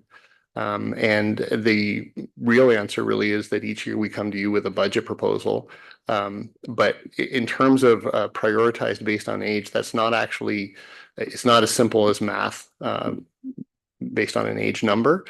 We actually have a lot of playgrounds that were built in 2007, I think, all of which could be considered at their lifetime for replacement. But doing them all at once is a bad idea fiscally. It's a bad idea in terms of, you know, just the why of it all. So yeah, so we need to develop some priorities. The reason why Homer Bear is being recommended at this point is simply because we have a project in flight where this process could be applied. We have disruption funding that can help fund that approach. It's a way to show the value of it, and then as we go forward with master plan, with the 10-year capital plan, and with each budget submission, we'll be able to provide council with a recommendation for next steps. Follow on. Thank you. Just one more question. So the Grenfell Hall Park, where do we fit? Because I looked at your categories and I'm not really a parkette, I'm not really a neighborhood, and I'm not really a community-ish. We were, but you certainly can't walk there. So curious where we would fit in your categories. So it's another great question. And actually it fits into the next part of that comment I made, which is that's the classification model that's kind of a standard classification model, but Springwater is very unique because it has these multiple, what I would call community parks, in that they were the community center of each of the smaller entities within the township as a whole. So that's a really difficult question, and that's part of the draft master plan, and that's something that we're going to try and sort out by the time we deliver a final report to you on the master plan.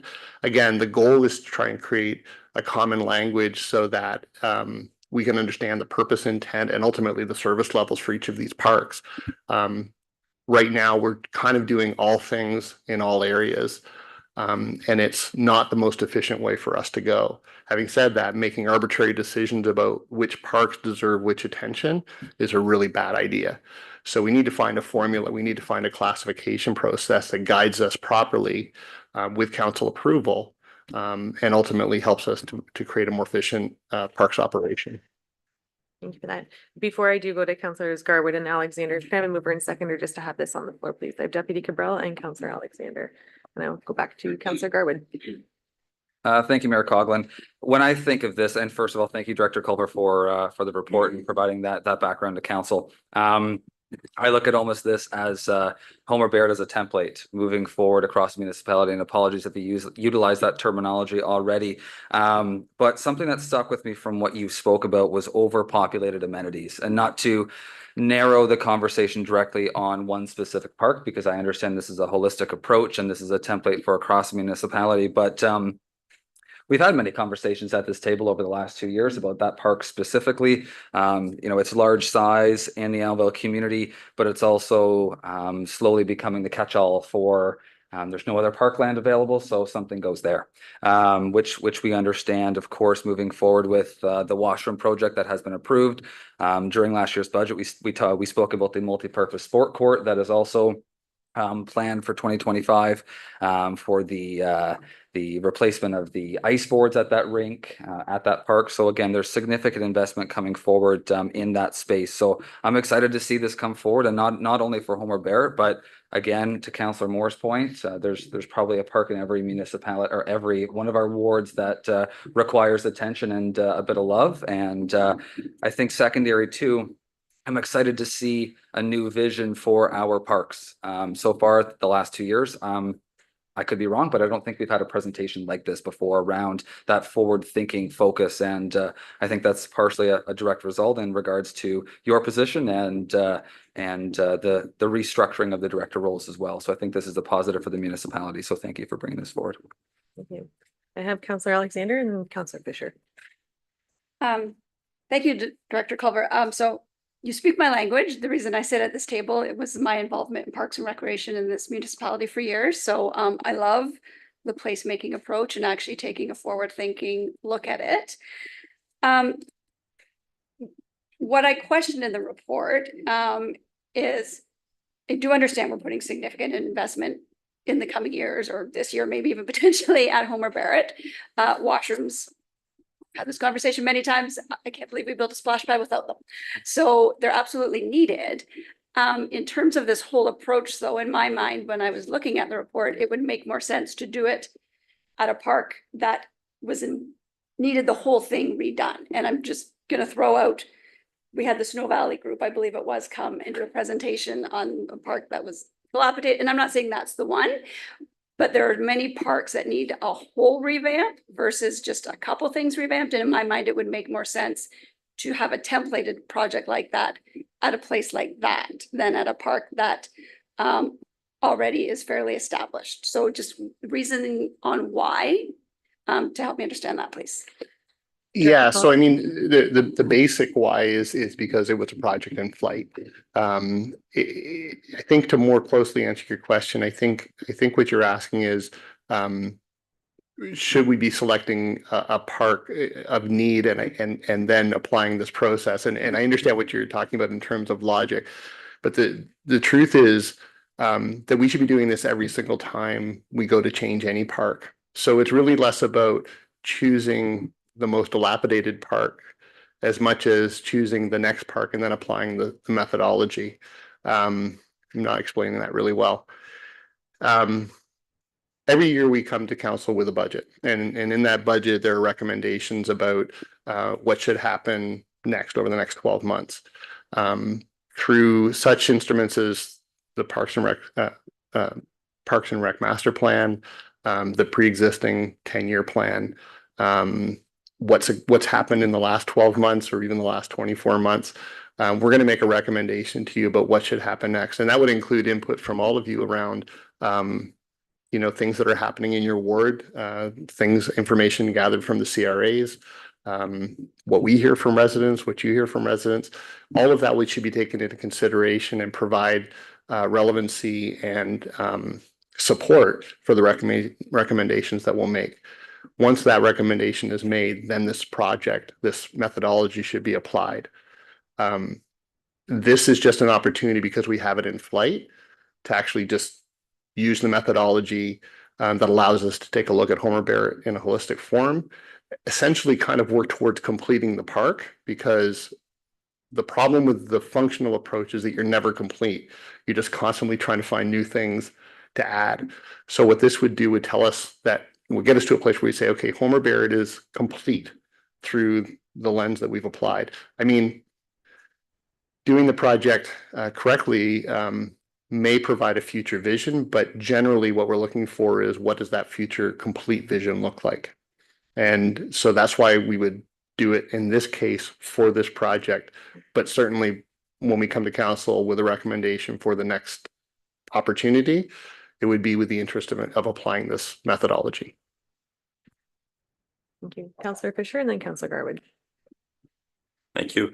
I think it's great. I think we definitely need to pay attention to parks in all of our communities. My question for you is this: with refurbishing these parks and the maintenance that will go with it, what do you see your staffing complement look like? And I'll tell you why I asked that question. I'm not going to call them complaints. I get calls, from not only my ward, even other wards, about lack of maintenance in parks. Grass being overgrown, spring maintenance after a long winter. I think you and I had talked about it before. Staffing seems to be an issue. So even I can tell you personally, I go past the pavilion in Midhurst, and it's a relatively new facility, but every winter it's showing its age more and more. It's not, I think we're getting to a bit of a critical time where we need to start putting man hours and effort and even some capital back into it. So my question is, what do you see staffing? Because it's one thing to do this, we have to maintain it in the future, or it's a waste of taxpayers' money. So what is your suggestion there? Director Culver? Through you, your worship. So it's another great question. There's actually 3 elements in that question, and they're somewhat separate from the methodology that I'm recommending for Homer Barrett, but they are related, and I do understand why you're asking. The real answer is that we're going to show up at budget. I've had 2 months, 2 and a bit, to kind of really assess what our capacity is and what our needs might be. I can say, and I think I've actually shared with almost every one of you, that I do have real concerns about our capacities to accomplish what Springwater is demanding. There are comparators I could share with you, which I'll wait till budget time to share with you, about communities that are much smaller in geographic area, that have a higher complement and still feel like they're struggling to maintain standards, which is the second part of your question. Do we have standards? Standards relate to, what do we need to accomplish those standards? And at this point, I can't even tell you really what the standards are, because it's very reactionary here. We're very much chasing the latest complaint or chasing the latest notification. So we need to develop standards. We need to do an assessment of prioritization of parks, which is where that classification comes in. We need to approach council and develop a staged program to starting to acquire the capacity, because I guarantee you're not going to feel very comfortable about what I think we actually need in the bigger picture. So we need to have a progressive type approach. So the answer to your question, unfortunately, is I don't know yet. But this is an amenity on the books. It's to be built. with a splash pad, we should always have a washroom. And I'm looking at a methodology that helps us to lay that washroom in slightly differently than we would have otherwise. Following Counselor Fisher. No, I thank you for that, Mr. Culver. I think you're right. I think we need to take a look at priorities and standards as we go into it. I think this is a great presentation, and I think it is a bit of a vision for the future. But I think we also have to be, and I think you are, realistic in the present. You know, standards right now, I think you use the word reactionary. I think that's really accurate right now, and it's an accurate assessment. So I think we definitely need to recognize where we are right now in terms of maintaining standards, while looking to the future, just to be realistic. But thank you. I have Counselor Garwood and then Deputy Cabral. Thank you, Mayor Coughlin. I also, and I know it was mentioned in Director Culver's presentation, but there is a disruption fund sitting there with $62,000 in it. Understanding this council is aware of that fund. We've spoke about it before. But I think that's probably also another added benefit, and not to put words in Director Culver's mouth, but I think that's also part of it. It's within the report as well that there would not be a cost to the taxpayer by implementing this approach. And in theory, while that fund is to be spent in that park, this template supports every single park. So this is maybe a great way to stretch those dollars across all of our wards to be able to support a future plan forward. So again, I know we always need to be mindful, no matter whether we're spending taxpayer dollars or disruption fund dollars or developer dollars, which is what these are. They could be utilized to support all of our communities. Thank you. Deputy Cabral. Thank you, Mayor Coughlin. Just a comment and a question of Director Culver. With respect to, I'm looking at it as one particular item that's going to was already in the works. So we're looking at it through a different lens now. So that makes sense to me. But what I have noticed is I've noticed a lot of our communities that are, you know, smaller hamlets here, there, and everywhere that have parks, that have playground equipment, and not being used. You know, and I see, and we're still going there and maintaining it. So I'm wondering, in this particular package, is there a mechanism in place to assess the needs of those particular parks? Like, do we need to cut the grass there as frequently as we do somewhere else where there's a lot of usage in the park? You know, and I'm not suggesting we take the parks away in any means, because the socioeconomic flavor of that community is going to change. You know, there might be a lot of no kids, and then 5 years down the road, lots of kids. But I'm just wondering, is there a mechanism in place or some way to kind of consider that in the phasing of the maintenance piece? I really appreciate, through you, Mayor, sorry. I do really appreciate this question, because this speaks right into the process that I'm recommending. Actually, when I met with Councillor Garwood of the park, we talked about no mow areas. I mean, we are currently mowing areas that are pretty much perennially saturated. And the question is why? But through a park design, when you do a holistic look at the park and you look at, you know, what are the appropriate functional amenities? What are the areas that should be no mow? Which are the areas that where a higher degree of maintenance really isn't necessary? You will develop potential efficiencies over time through that process. I think, just to expand your point, which I think you were also making, is that, yeah, there is through the master plan and through other reviews that we're doing, it has to be an eye towards what are the functionality of the parks we have. And again, this speaks directly to the process, because as we go about the placemaking approach, we start to increase the relevance of these parks in the areas in which they live. So we talk to residents and say, what is it that you see? You know, I don't have a family now, but I see myself having a family in 5 years. What is that statistical proportionality? What kind of play apparatus might be necessary there? It's an active aging community, so we might be looking at something that has more opportunities for older adults, for example. There's a lot of things that we do through this approach that actually help us to build a future plan and a better understanding of the value of those parks, and it elevates what those parks are intended to be within a community. So I hope that answers your question, but it's absolutely deliberately in response to what you asked. Thank you for that. Councilor, is there anything further on this? It has been moved and seconded, so that the report from the Director of Recreation, Parks and Facilities regarding Homer Barrett washroom project dated June 19th, 2024 be received, and that council directs staff to utilize a placemaking approach for the completion of Homer Barrett Park, including the construction of a permanent washroom facility. And that council authorize staff to utilize developer contributions to engage a landscaping architect firm to commence the placemaking approach, and that staff report back to council at the appropriate decision points in the process. Anything further, council? All those in favor? And that has carried. We are now at, I don't have the proper time, but if we're going to take a quick break and come back for 8:30, that would be great.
Council, we are moving on to item 9.2. May I have a mover and seconder for the terms of reference and committee member appointments, please? I have Councillor Fisher and Moore, that the report from the Director of the Corporate Services Clerk regarding the terms of reference and committee member appointments, Growth and Economic Viability Ad Hoc Committee dated June 19th be received, and that council hereby approve the term of reference for the Growth and Economic Viability Ad Hoc Committee with the bylaw affirming the term of reference and presented at June 19th, 2024 regular meeting for final consideration. At this time, I will open up the floor for comments or questions. And at this point, we will just, oh, sorry, quick Ainsworth. Thank you, Mayor Coughlin. Just to note that the resolution does require appointments for members of council. 3 members of council would be appointed to the committee based on the terms of reference. So I would require an amendment to propose the 3 members for council to vote on for it to be included in the main motion. Thank you for that. So I will have an amendment then, please. Mover and seconder for the amendment. I have Councillor Moore and Fisher. And at this time, we can put forward the 3 committee appointments members. Councillor Moore. Thank you, Mayor Coughlin. I would like to appoint Councillor Alexander, and I'd like to appoint myself. If I can do that, I think I can. And I don't have a 3rd appointee, but I'm hoping that folks are excited about this committee. I think that the name of the committee as Growth and Economic Viability says a lot, and I know that this council has been very concerned about the economic progress of this municipality for the future and the economic considerations that we've talked about both at budget time and at various different times. So I think that, you know, members of our council should be excited about this. Thank you for that. And I'm just going to turn to Councillor Alexander to ensure that you indeed do want to be appointed. Yeah, I would be happy to sit on the committee. Thank you. I too would like to be part of the committee if it's formed. And if there's any interest from any other members. So I will turn to Clerk Ainsworth. Thank you, Mayor Coughlin. The amendment would read that the motion now before council be amended as follows: to insert to the appointments Councillor Moore, Councillor Alexander, and Mayor Coughlin. Anything further on this council? And we will vote on the amendment first. So all in favor of the amendment with the 3 appointments. And that has carried, and we will turn back to the main motion. I don't think I need to read it again, but it would be the motion as amended. Council, all those in favor? And that has carried. We are now moving on to our action reports. May I have a mover and seconder for this, please? I have Councillor Garwood and Councillor Fisher. That action reports items 10.2 through 10.10 be received, and the recommendations contained therein be approved as presented. 10.2 is the draft property bylaw standards. 10.3 is the award of our sidewalk tractor. 10.4 is SU 2020-003 Thompson Land Stage 2 agreement request. 10.5 is the 2024 year-end holiday office closure calendar. 10.6 is the Elmville Village Townhouse, Phase 1C. 10.7 is Midhurst Heights Subdivision Phase 1C, 1D, Stage 1 Subdivision Agreement. 10.8 is the request for proposal for the growth management study. 10.9 is the zoning administrator and the deputy zoning administrator appointments. And 10.10 is the replacement of the standby generator at Station 3. Councilor, are there any of these that you wish to have pulled to be dealt with separately, whether that's redirection? We can pull those items to be dealt with separately. Not seeing any to be pulled. Councilor, are there any comments or questions on any of the action items before us? I'm not seeing any. All those in favor? And that has carried.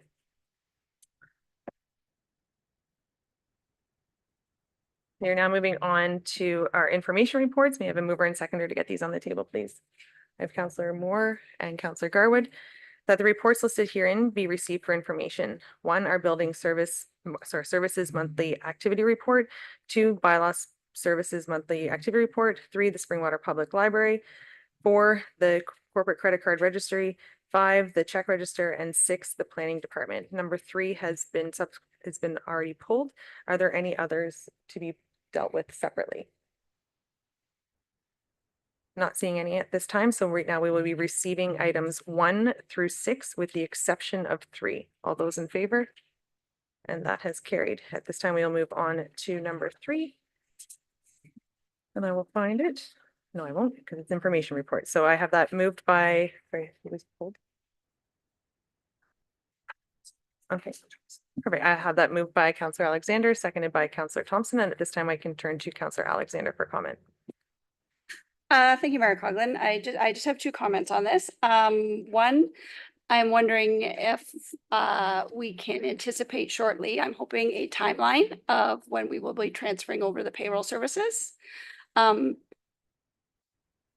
I'm not looking for the date, but I would like to see a timeline. I think it's, if the library wants to move forward with administering their own finances, I support that. And this is part of that piece. So I would like to kind of have a timeline so we know what we're working towards. And then the second is just a question for yourself, CAO Schmidt. I know you have been working on a memorandum of understanding with respect to the library. I think in view of the current situation, I think it's important that we have that so we can all understand the rules of engagement, if you will. So I'm wondering if you have a timeline of when you think you're going to be able to bring that forward, or if you don't, if you can potentially bring that to the next meeting, just to inform us. Thank you. CEO Schmidt. Thank you, Mayor Coughlin. Through you to Councillor Alexander. So Councillor Alexander, on the payroll, preliminary discussions were a tentative date of January 1st, just because clean cutoff year end. So I believe that's the date that we're trying to aim for. If that date is not met, obviously we'll be back in front of council to advise. As for the MOU, so a draft of the MOU has been circulated to the internal team. Staff are reviewing it now and providing comments. One of the items that we're trying to complete is kind of an estimate of the cost or the in-kind contribution that the township is providing to the library. So that's taking a little bit of time. So I don't expect it to be before council before your summer break, but definitely before we get into budget discussions in the fall. Thank you. I have Deputy Cabral and Councillor Fisher. Thank you, Mayor Coughlin. And just on that point, the in-kind pieces that township has been doing, are we going to see that realized on the library side budget at some point in time? Because what it really does to this state, I would think, is that it has artificially reduced what the library budget actually is. And I guess if some of those services are attributed to the library, then I would see at some point in time there might be the need for, at least in the short term, an increase in the library's budget to cover them off. If we were doing it before it was still taxpayer dollars that were paying for it. Can you elaborate on that, CEO Schmidt? CEO Schmidt. Thank you, Mayor Coughlin. Through you, Deputy Mayor Cabral. So Deputy Mayor Cabral, that will be part of the discussion that we'll have to engage council in when we bring the MOU back. I think the intent is to get an agreement in place between the parties, because I think it's important that there's a clear understanding of responsibilities and expectations. But it will be council who will be asked to make a final decision as to here's the in-kind contributions that are being provided today. How do you wish to proceed? And we'll leave it in your hands as to whether those are funded through the library's budget or whether they continue to be funded through the township's budget. Thank you for that. And before I do go to Councillor Fisher, I do apologize. Councillor Thompson, you did as well pull this, so I will turn to you. Councillor Fisher. Just a quick question through you to CAO Schmidt. Will rent for the facilities be included in the in-kind services? CEO Schmidt. Through you, Mayor Coughlin, to Councillor Fisher. Councillor Fisher, going back on memory here. So I believe we do charge the library a rent right now, and we'll make sure that you're aware of what that number is when we bring forward the MOU. I believe that's already charged through to their budget. So again, further dialogue could happen when we bring the MOU, and council can provide further direction on that. Councillor Thompson.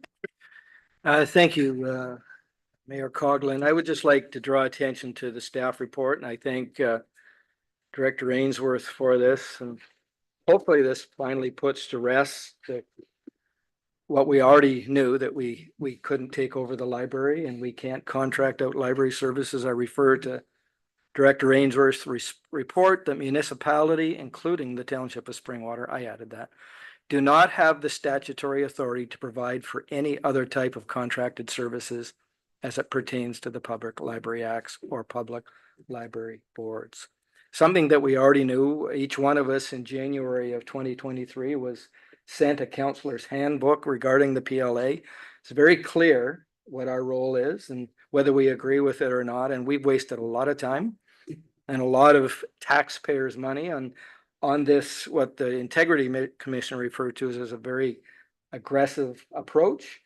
He used the word attack, and I agree. I see that there has been an attack on the library, and it's been facilitated by 4 members of this council over and over again. I hope this report ends it once and for all. I am support of our library. I think they do a fantastic job, and it's a shame that the library has had to take over their finances. I'm tired of being slammed. Mayor Cogman, is there a point of order here? Yeah, I'm And tired I'm of being asking slammed. Deputy- 4 members of council. Deputy- Well, Cabral? that is the facts. No, it's not, sir. Okay, if you look at the voting record, let's deal with facts, okay? I'm going to ask, and thank you for this. I'm going to allow Councillor Thompson to finish what you have prepared there, and then I will be turning to Councillor Moore for her. For the past 30 years, ever since the Springwater Public Library has been was started, the same time our township was started, they've had a very good relationship with township and township staff. Up until recently, that has been fractured, and it's going to cost taxpayers one of 2 things. The fact that it was unionized, and the staff were very clear. If you read the statement, the press release that the board put out, very clear as to why they unionized. It was because of the way council had been treating them, and this is going to cost us as taxpayers. One of 2 things is going to result in our attack on the library. Either taxpayers are going to have to pay more for the same services they've offered, or we're going to have to reduce services, because I agree. As taxpayers, there's a limited amount of money. Our library is amazing. It's a national award-winning library. There was no reason for this to happen. And I hope that we've learned a lesson from it. I hope that in the future, we won't do this with other things, and that we can do much better for the residents and taxpayers of the Township of Springwater. Thank you, Mayor Dodgen. I'm going to have Councillor Moore and then Deputy Cabral. Thank you. Councillor Thompson, I find your comments offensive. I have never had anything against the library. I sat on the library board, which I've said repeatedly. I enjoyed my time. But what you just said is not exactly what's in the report. And this is why contracting of library services is confusing. It says right here, as such, a municipality may, after having established a public library, change its model by contracting library services to another board, generally an existing library board of another municipality, form a union board with other municipalities, or pursue the creation of a county library board, as outlined above in this report. Therein lies the confusion with the PLA. I'm still speaking. So I think that it's not fair to perpetuate this idea that 4 people of council hate the library. It's just not true. The PLA in and of itself is somewhat confusing, which is why we asked for the staff report to please explain this to us, and hopefully a legal opinion, because right now it's being interpreted in different ways. And I just think perpetuating this narrative is not fair to your fellow council members, especially. Thank you. I have Deputy Cabral, then I have Councillor Fisher and Councillor Thompson. Thank you. Just for the record, when we were doing budget, I voted for the additional position for the library. So to say that there's always been a vote against the library, I would just say that in that particular case, it was untrue.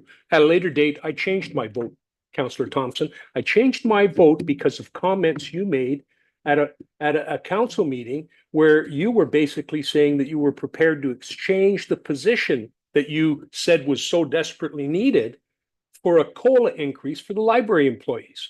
And I would suggest to you that at that point in time, maybe you thought the library employees were apart from the rest of the staff of the township. And whatever went on at the library board level was not in the minutes. So I would suggest to you from the newspaper articles that I read, they unionized, not necessarily about what council might have been saying, but because they didn't get the COLA that I guess they were anticipating to get. So it was a money issue from what I read in the newspaper, sir. And I don't have anything against the library or the staff, but I am tired of being painted with that brush. And you, sir, are one of the ones that continually perpetuates it. I don't say anything about the library until somebody else brings it up. Councillor Fisher? Along the same sentiments, Councillor Thompson, you're constantly perpetuating this narrative that 4 members of council are attacking the library. You exaggerate and instigate what's being said. Even when you ask for clarification, I think you refuse to acknowledge it. And I'll say this, I think you've lost sight of what your job is on the library board. It's actually to work with your fellow councillors and liaise with the board.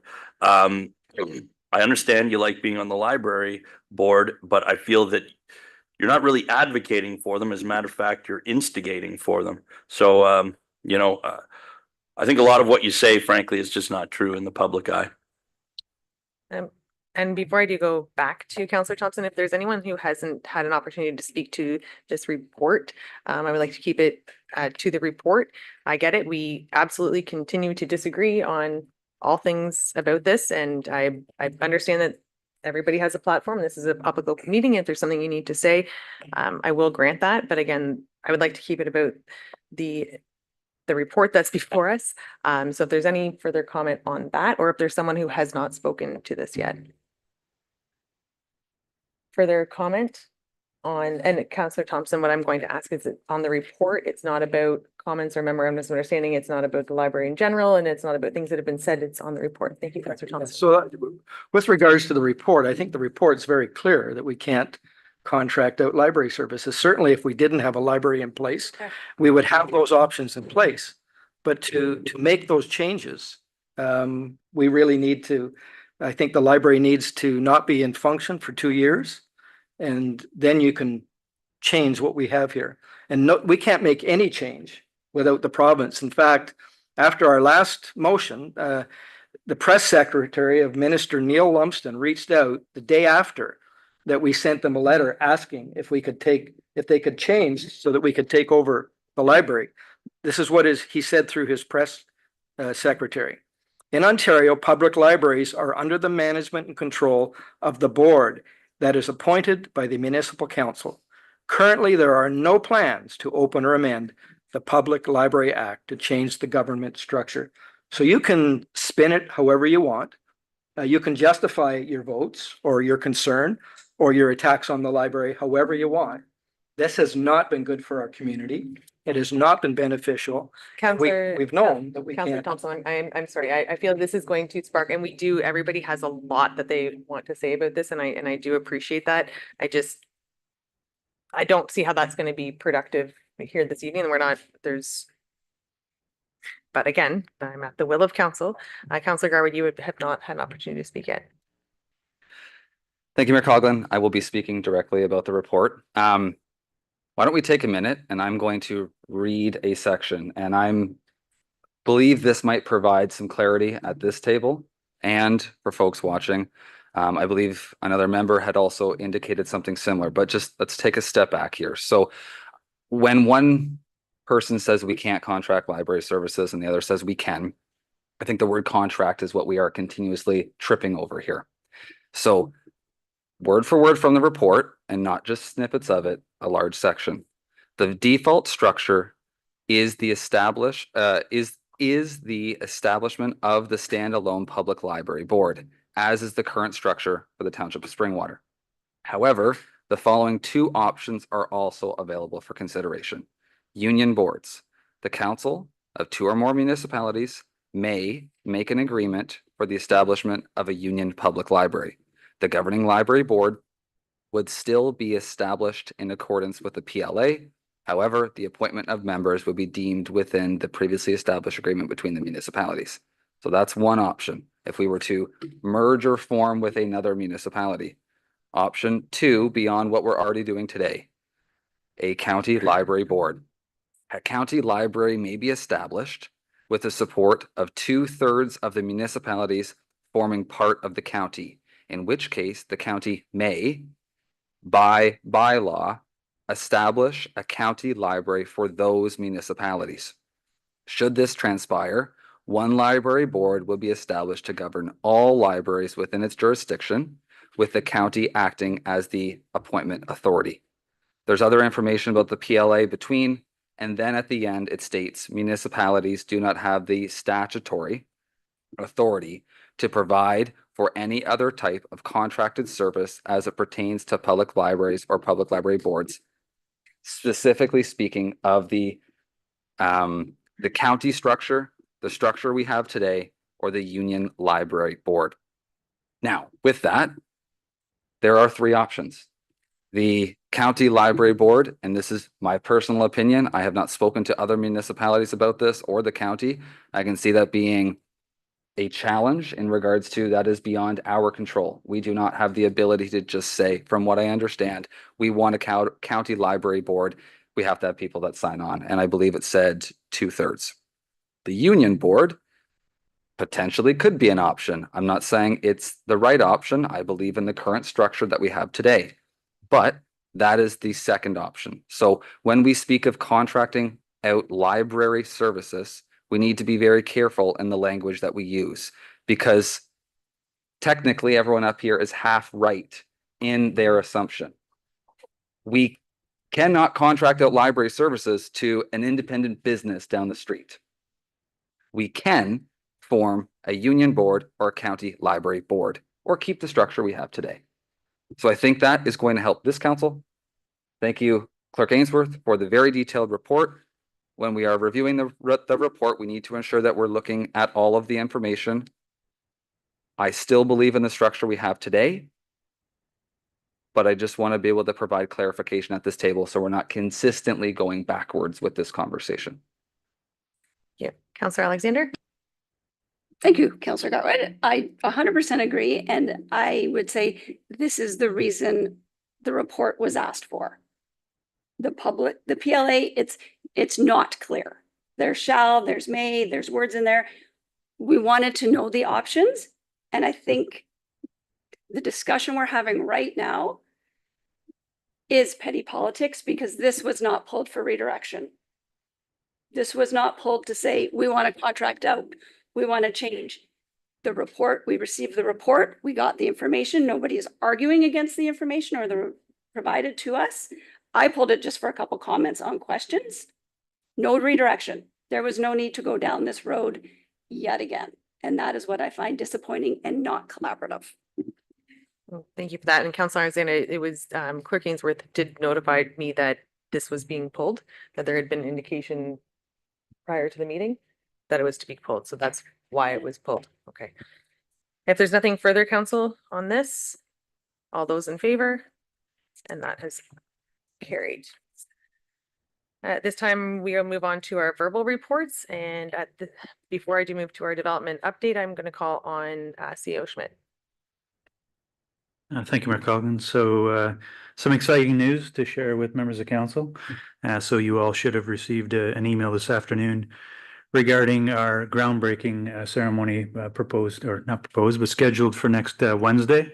And we are asking all members to review that email invite. Please respond as soon as you can so that we know how many of you to expect on site. It is an active construction site, so there are requirements as noted in the email regarding some PPE that was required. And again, trying to limit the number of individuals that are on the site at any one time. And I've also just been advised that our contractor, although not currently on site, will be mobilizing here in the next day or two. So we have that contractor, we have the contractor that's building the EMS post, and we also have the contractor that's putting the force main in through Snow Valley. So we need to be careful, but we are making arrangements for next week to have this ceremony, and so we hope to see you all there. So thank you. Thank you for that. And questions on that? Just a general question. I'm hoping that CAO will indulge me. I know I've mentioned it before, just maybe if there might be some opportunity before the summer break to get an update on the app that we were looking at. It's been a bit of a time, and I know that it's come up before. So I just kind of putting it back out there again, if that's all right.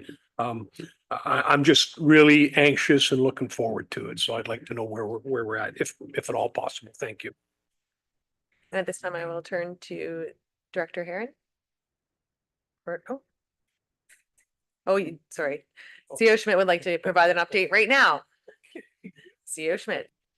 Thank you, Mayor Colgan. Through you to Deputy Mayor Cabral. Actually, you know what? I'm not going to steal Director Ainsworth's thunder. This falls under her portfolio, so I'll let her provide an update to members of council. Director Ainsworth. Thank you, Mayor Coughlin. You will be receiving communications from our communications department for a soft launch of the app very shortly for council and staff to test it out, provide any feedback for it to go live to the public shortly after. So you should be receiving that within the next week. Is there anything else you'd like to ask for that just magically appeared? And I did, that just came to my mind, just so you know, but I'm excited about that, very excited, thank you. Perfect, thank you. Director Heron? Thank you, Mayor Coughlin, and good evening, council. There are three topics I'd like to touch upon tonight to share with council and the public. The first one is there are some forthcoming public information sessions. The second one is an update on neighborhood 1 development activity, and the third one is neighborhood 2 development activity, where there's a little bit more happening. Mr. Mabira from Public Works asked that I share with the public and council of two forthcoming public information sessions. The first one is for the water and wastewater master plan. And there's a public information session occurring on Monday, June 24th. That's this Monday coming from 6 p.m. to 8 p.m. here at the town hall. And a second one on Wednesday, June 26th from 6 p.m. to 8 p.m. at the Elmvale Community Hall. And the PICs will present the study's approach, existing water and wastewater system status, and growth forecasts. And the second public information center has to do with the transportation master plan's second round public information session. It's scheduled for Tuesday, June 25th at 6 to 8 p.m. Right here at Town Hall. And it's presents the study's approach, feedback, baseline conditions, future needs assessment, and proposed alternative solutions for transportation in the township. The second item is development activity in neighborhood 1, which is the Carson Road Midhurst Valley neighborhood. And the items that I had reported on in the previous councils, they continue. The new item to add is that the expansion of the Midhurst Valley water treatment plant continues. The expansion will provide water for all development north of Carson Road, including a new elementary school. Carson Road improvements are currently in the design phase. So for neighborhood number 2, that's the Gill Road Midhurst Heights neighborhood. There are a number of different updates for council and the public. 1, 2, 3, 4, 5 of them. A small section of Gill Road is closed with a detour route within the Midhurst Heights development. This closure is required to facilitate the surfacing of the lots which front onto Gill Road. This closure is anticipated for the remainder of the summer. All residents within the road closure have daily access to their homes, and all services continue to be provided. Road construction of Finley Mill Road from Wattie to Doran Road is anticipated later this summer. Once a contractor is in place, an update to the road closure schedule will be provided. The contractor drilling the sanitary force main anticipates opening Finley Mill and Wattie Road intersection by the end of June.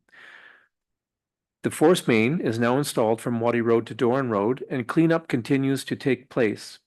All disturbed areas need to be reinstated with asphalt. Drilling continues along Doran Road to St. Vincent in Midhurst. This section of work is anticipated to be completed by early July. This route will be for one block and include from Waddy Street to St. Vincent and back to Finley Mill along Belmont Crescent. The utility servicing to service the Doran Road development is now underway. This includes hydropole relocations along Gill Road, installation of gas and telecommunication lines, and the new development will have fiber optic communication service. And finally, the last point, site alteration and earthworks for the next phases of 1C and D will commence in July for the Midhurst development. Thank you. Thank you for that. And with no county update, I will turn to members of council or unless there's any questions for Director Heron on that before I do move on. That's me. Any. We'll turn to municipal updates. Yeah. Councilor Garwood. Thank you, Mayor Coughlin. Just a few items I wanted to mention. A couple weekends ago, I had the opportunity to attend the Elmvale Lions Club 75th celebration. So I wanted to congratulate them. We had a really nice morning, took the family on out, and it was a great atmosphere, and a lot of folks had participated. The club's motto is "We serve," and it is a continued reminder of how fortunate our community is to have a dedicated service club ready and willing to support our community. I'm pleased to announce, and I know a lot of folks have already enjoyed it, but the Elmvale Splash Pad is now open.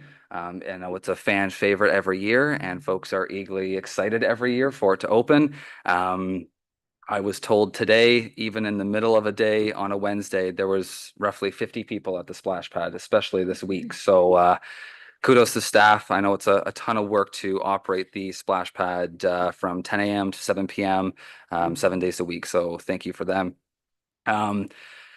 Last two items I wanted to mention is tomorrow, the Elmvale Community Recreation Association, June the 20th at 8 p.m. at the Elmvale Community Hall is hosting a bingo night. We've done this once before and had a lot of great success at it. All the proceeds from the day are being donated to a local family. So please come on out and support our community. And then the last item, and a consistent one that I often bring up, is the Springwater Farmers Market Elmvale. Over the past few weeks leading up to the opening of the Springwater Farmers Market Elmvale, I've been asked multiple times what the farmers market means to the Elmvale community. The market is a gathering place for residents, highlights local producers, and assists in economic growth for the area. For 2024, the farmers market needed a new operator, and I am incredibly proud of the BIA, the Elmvale BIA, for stepping in and stepping up to ensure this tradition lives on. Last Thursday, we officially opened the farmers market for the season. While the weather didn't cooperate, it was a bit touch and go for a little while there. We only had to close 30 minutes early and we were soaked, but we made the best of it. So I'd like to specifically thank all of the vendors and volunteers and community groups, and of course the visitors, for your continued support of our growing farmers market. And you can visit the Springwater Farmers Market Elmvale every Thursday evening this summer. And we actually had a great response last week. The vendors have asked for an additional hour, so the market will be opening an additional hour early. So 4 o'clock to 8 o'clock, and come on out. We keep getting new vendors every couple of days. So thank you for everyone's support. Councilor Alexander. Thank you, Mayor Coughlin. I just want everyone to stay tuned for further information for the Canada Day fireworks that the Phelpston CRA puts on. Nothing official yet, but it's Canada Day at dusk. So more information to follow will be sent out. If you can attend, we obviously would love you to attend. And all the fireworks are donated, so there's no cost to attend, but we appreciate donation of fireworks because that's how the fireworks get set off that night. So looking forward to seeing a whole bunch of people out. Councilor Thompson. On a positive note about our library, the Springwater Public Library has received a bequest of $50,000 from Midhurst resident Marguerite Harwood. Would like to thank her executors for allowing us to make this announcement. Council will receive in your information package this Friday a press release that we sent out today. Marguerite was a frequent user of the Midhurst branch and was obviously very appreciative of the service she had there. We wish her family well, and we'll make a commitment that we'll use this money to the best use possible. She's requested that the funds be used in the new Midhurst Pub Library. Councilor Moore. Thank you, Mayor Coughlin. I thought I'd take just 2 minutes to give you a slight little update on the Grenfell Hall because the renovations are almost complete. The outside has been painted and windows, new kitchen. Director Culver, you can probably help me out because I don't know all the interior details. I know there's new pot lights and electrical, but I don't know all of those kinds of details. But the exterior sign hopefully will be taken down soon. We are anticipating a new sign that I understand won't be maybe 4 or 6 weeks yet. And then we're going to have an opening for all to come and see. Yeah. Thank you for that. Councillor Fisher. At this time, we will now move, and I do understand that the first notice of motion is being pulled. So we'll move on to our second notice of motion, and I will look for a seconder for Councillor Alexander. I have Deputy Cabral, and I will turn to Councillor Alexander. Just your microphone, sorry. It's late. Thank you for the reminder. Whereas the Township of Springwater recognizes the importance of our agricultural community and the effects climate change has had on this industry, and whereas the Township of Springwater has the ability to mitigate these factors with its ditching program, and whereas Council recognizes the importance of communicating the Township ditching works to its residents. Be it therefore resolved that staff be directed to prepare a report outlining the 2024 schedule of planned ditching work to be presented at the July 3rd regular meeting of council, and further that staff prepare and release a ditching schedule on an annual basis in order to keep residents informed. So essentially, in a nutshell, I'm not per se asking for a full report. I'm asking more for a schedule of potential of the works that have occurred to date and the plan for the remainder of the season. I'm hoping that this is not a big ask and that I know we do this with our we do this with all the different types of roadworks that we do. I think it's just important that our residents know. It's a question I get often, and to be able to give people an idea of, when that section of road, when the ditching will occur, whether it's this year, whether it's next year, where it is in the plan, I think would be very helpful. Councillor Thompson. So through the chair to Director Taylor, the motion also asks for you to prepare on an annual basis, this report. We must have some kind of reporting now or some kind of schedule. Now, what do we have in place currently? Through you, Mayor Coughlin. Well, currently we have about 756 kilometers of ditch that we own and have the maintenance responsibility of. This year, our target is about 17,500 meters or 17.5 kilometers of roadside ditch. Last year, we did approximately 10 kilometers. So yes, we do have an annual problem, and there's 4 priorities we focus on. The first trigger is our road resurfacing rehabilitation program. So it's going in prior to that work being done to reinstate the ditches. We have our road patrol that identifies locations that are problematic. We have resident, councillor, and landowner concerns that are expressed to us.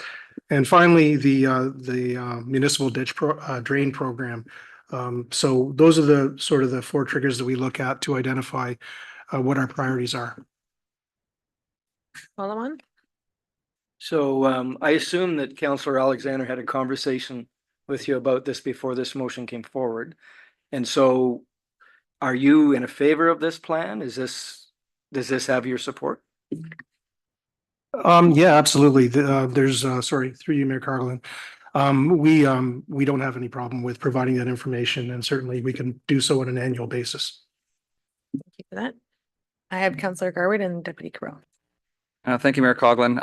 I will start off by saying I am in support of the motion. I'm a supporter of always having additional information for members of council to be able to communicate to our residents. I will say, and again, thank you to staff, and similar to what the director just had noted, I did a bit of research beforehand looking at the ditching structure in our municipality, and I think it's important that our residents also are aware. As was noted, there is 756 kilometers of roadside ditches. 615 of those are rural and 140 kilometers of those are urban ditches. With the 17 kilometers that was completed or is to be completed in 2024, it'll take 45 years to complete the ditching across this municipality. I also asked staff, and I'd like to thank Manager Hoff for providing information as well around the fact that some ditching crews are 3 to 4 staff and some require 10 or more. So there's also a staffing complement piece to this. So I'm in full support of getting the data back, but I think we need to remember in the long run, when we get those complaints or concerns from our residents around why isn't my ditch being done, or let's do this concession instead of this concession, we need to keep in mind the many years it's going to take with the current staffing complement that we have. And if we and this council, I should clarify, is focused on lowering that number and making ditching a priority, then staffing resources might need to be applied in the future. So again, that is just a side point that I thought I'd mention during this time, but thank you, Councillor Alexander, for bringing this forward. Thank you. Councillor Moore. My apologies. Deputy Cabral and then Councillor Moore. Oh, just something quick. Thank you, Mayor Coughlin. I'm just missing Councillor Ritchie right now too, because we're talking about ditching. So I also wanted to add though, not just staffing, but I do remember conversations about equipment. And I don't know a lot about heavy equipment, but wheeled equipment versus floated equipment. And right now we're floating equipment, which does take more staff than the wheeled equipment that was proposed a few budgets ago. And so maybe that is something that we should be looking at, that because apparently at that time, and Councillor Ritchie had done an enormous amount of research and he knows heavy equipment, but that's much more efficient too. And we can do many more kilometers in a year than the floating and the parking and the staff, et cetera. So just comment, please.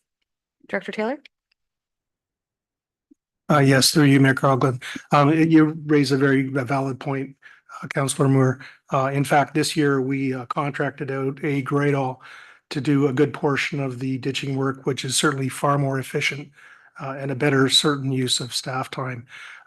Using a backhoe and municipal trucks and staff is certainly a little bit more labor intensive. And so certainly we're going to be looking at that going forward, and we'll bring something forward in conjunction with the 2025 budget. Thank you. Deputy Cabral. Thank you, Mayor Coughlin.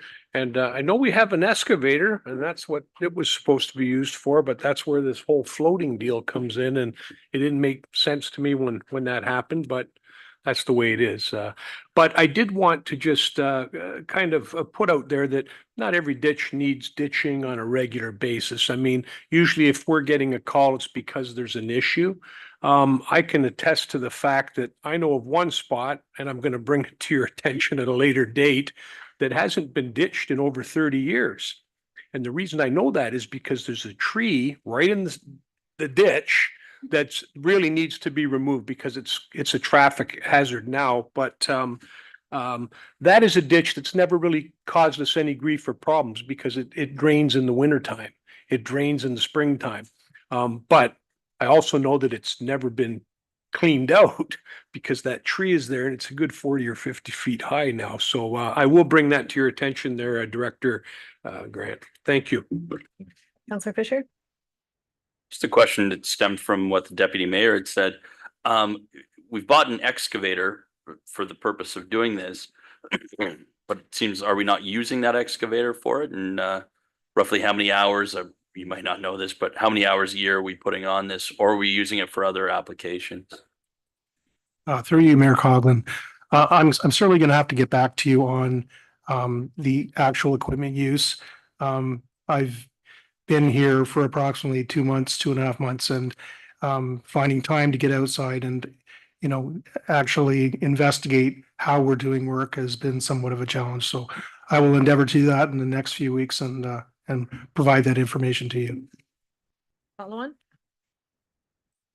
no, thank you for that. I think that if there's pieces of equipment that we're not using, maybe we've bought them, maybe not being as informed as we should have been, you know, if they're obsolete to us when they're not getting the usage, maybe we should look at selling them. Side note, it's nothing to do with ditching. Thank you, then. Anything further on the notice of motion? Not seeing any. All those in favor? And that has carried. Counselor, are there any other items, sorry, any other notices of motion?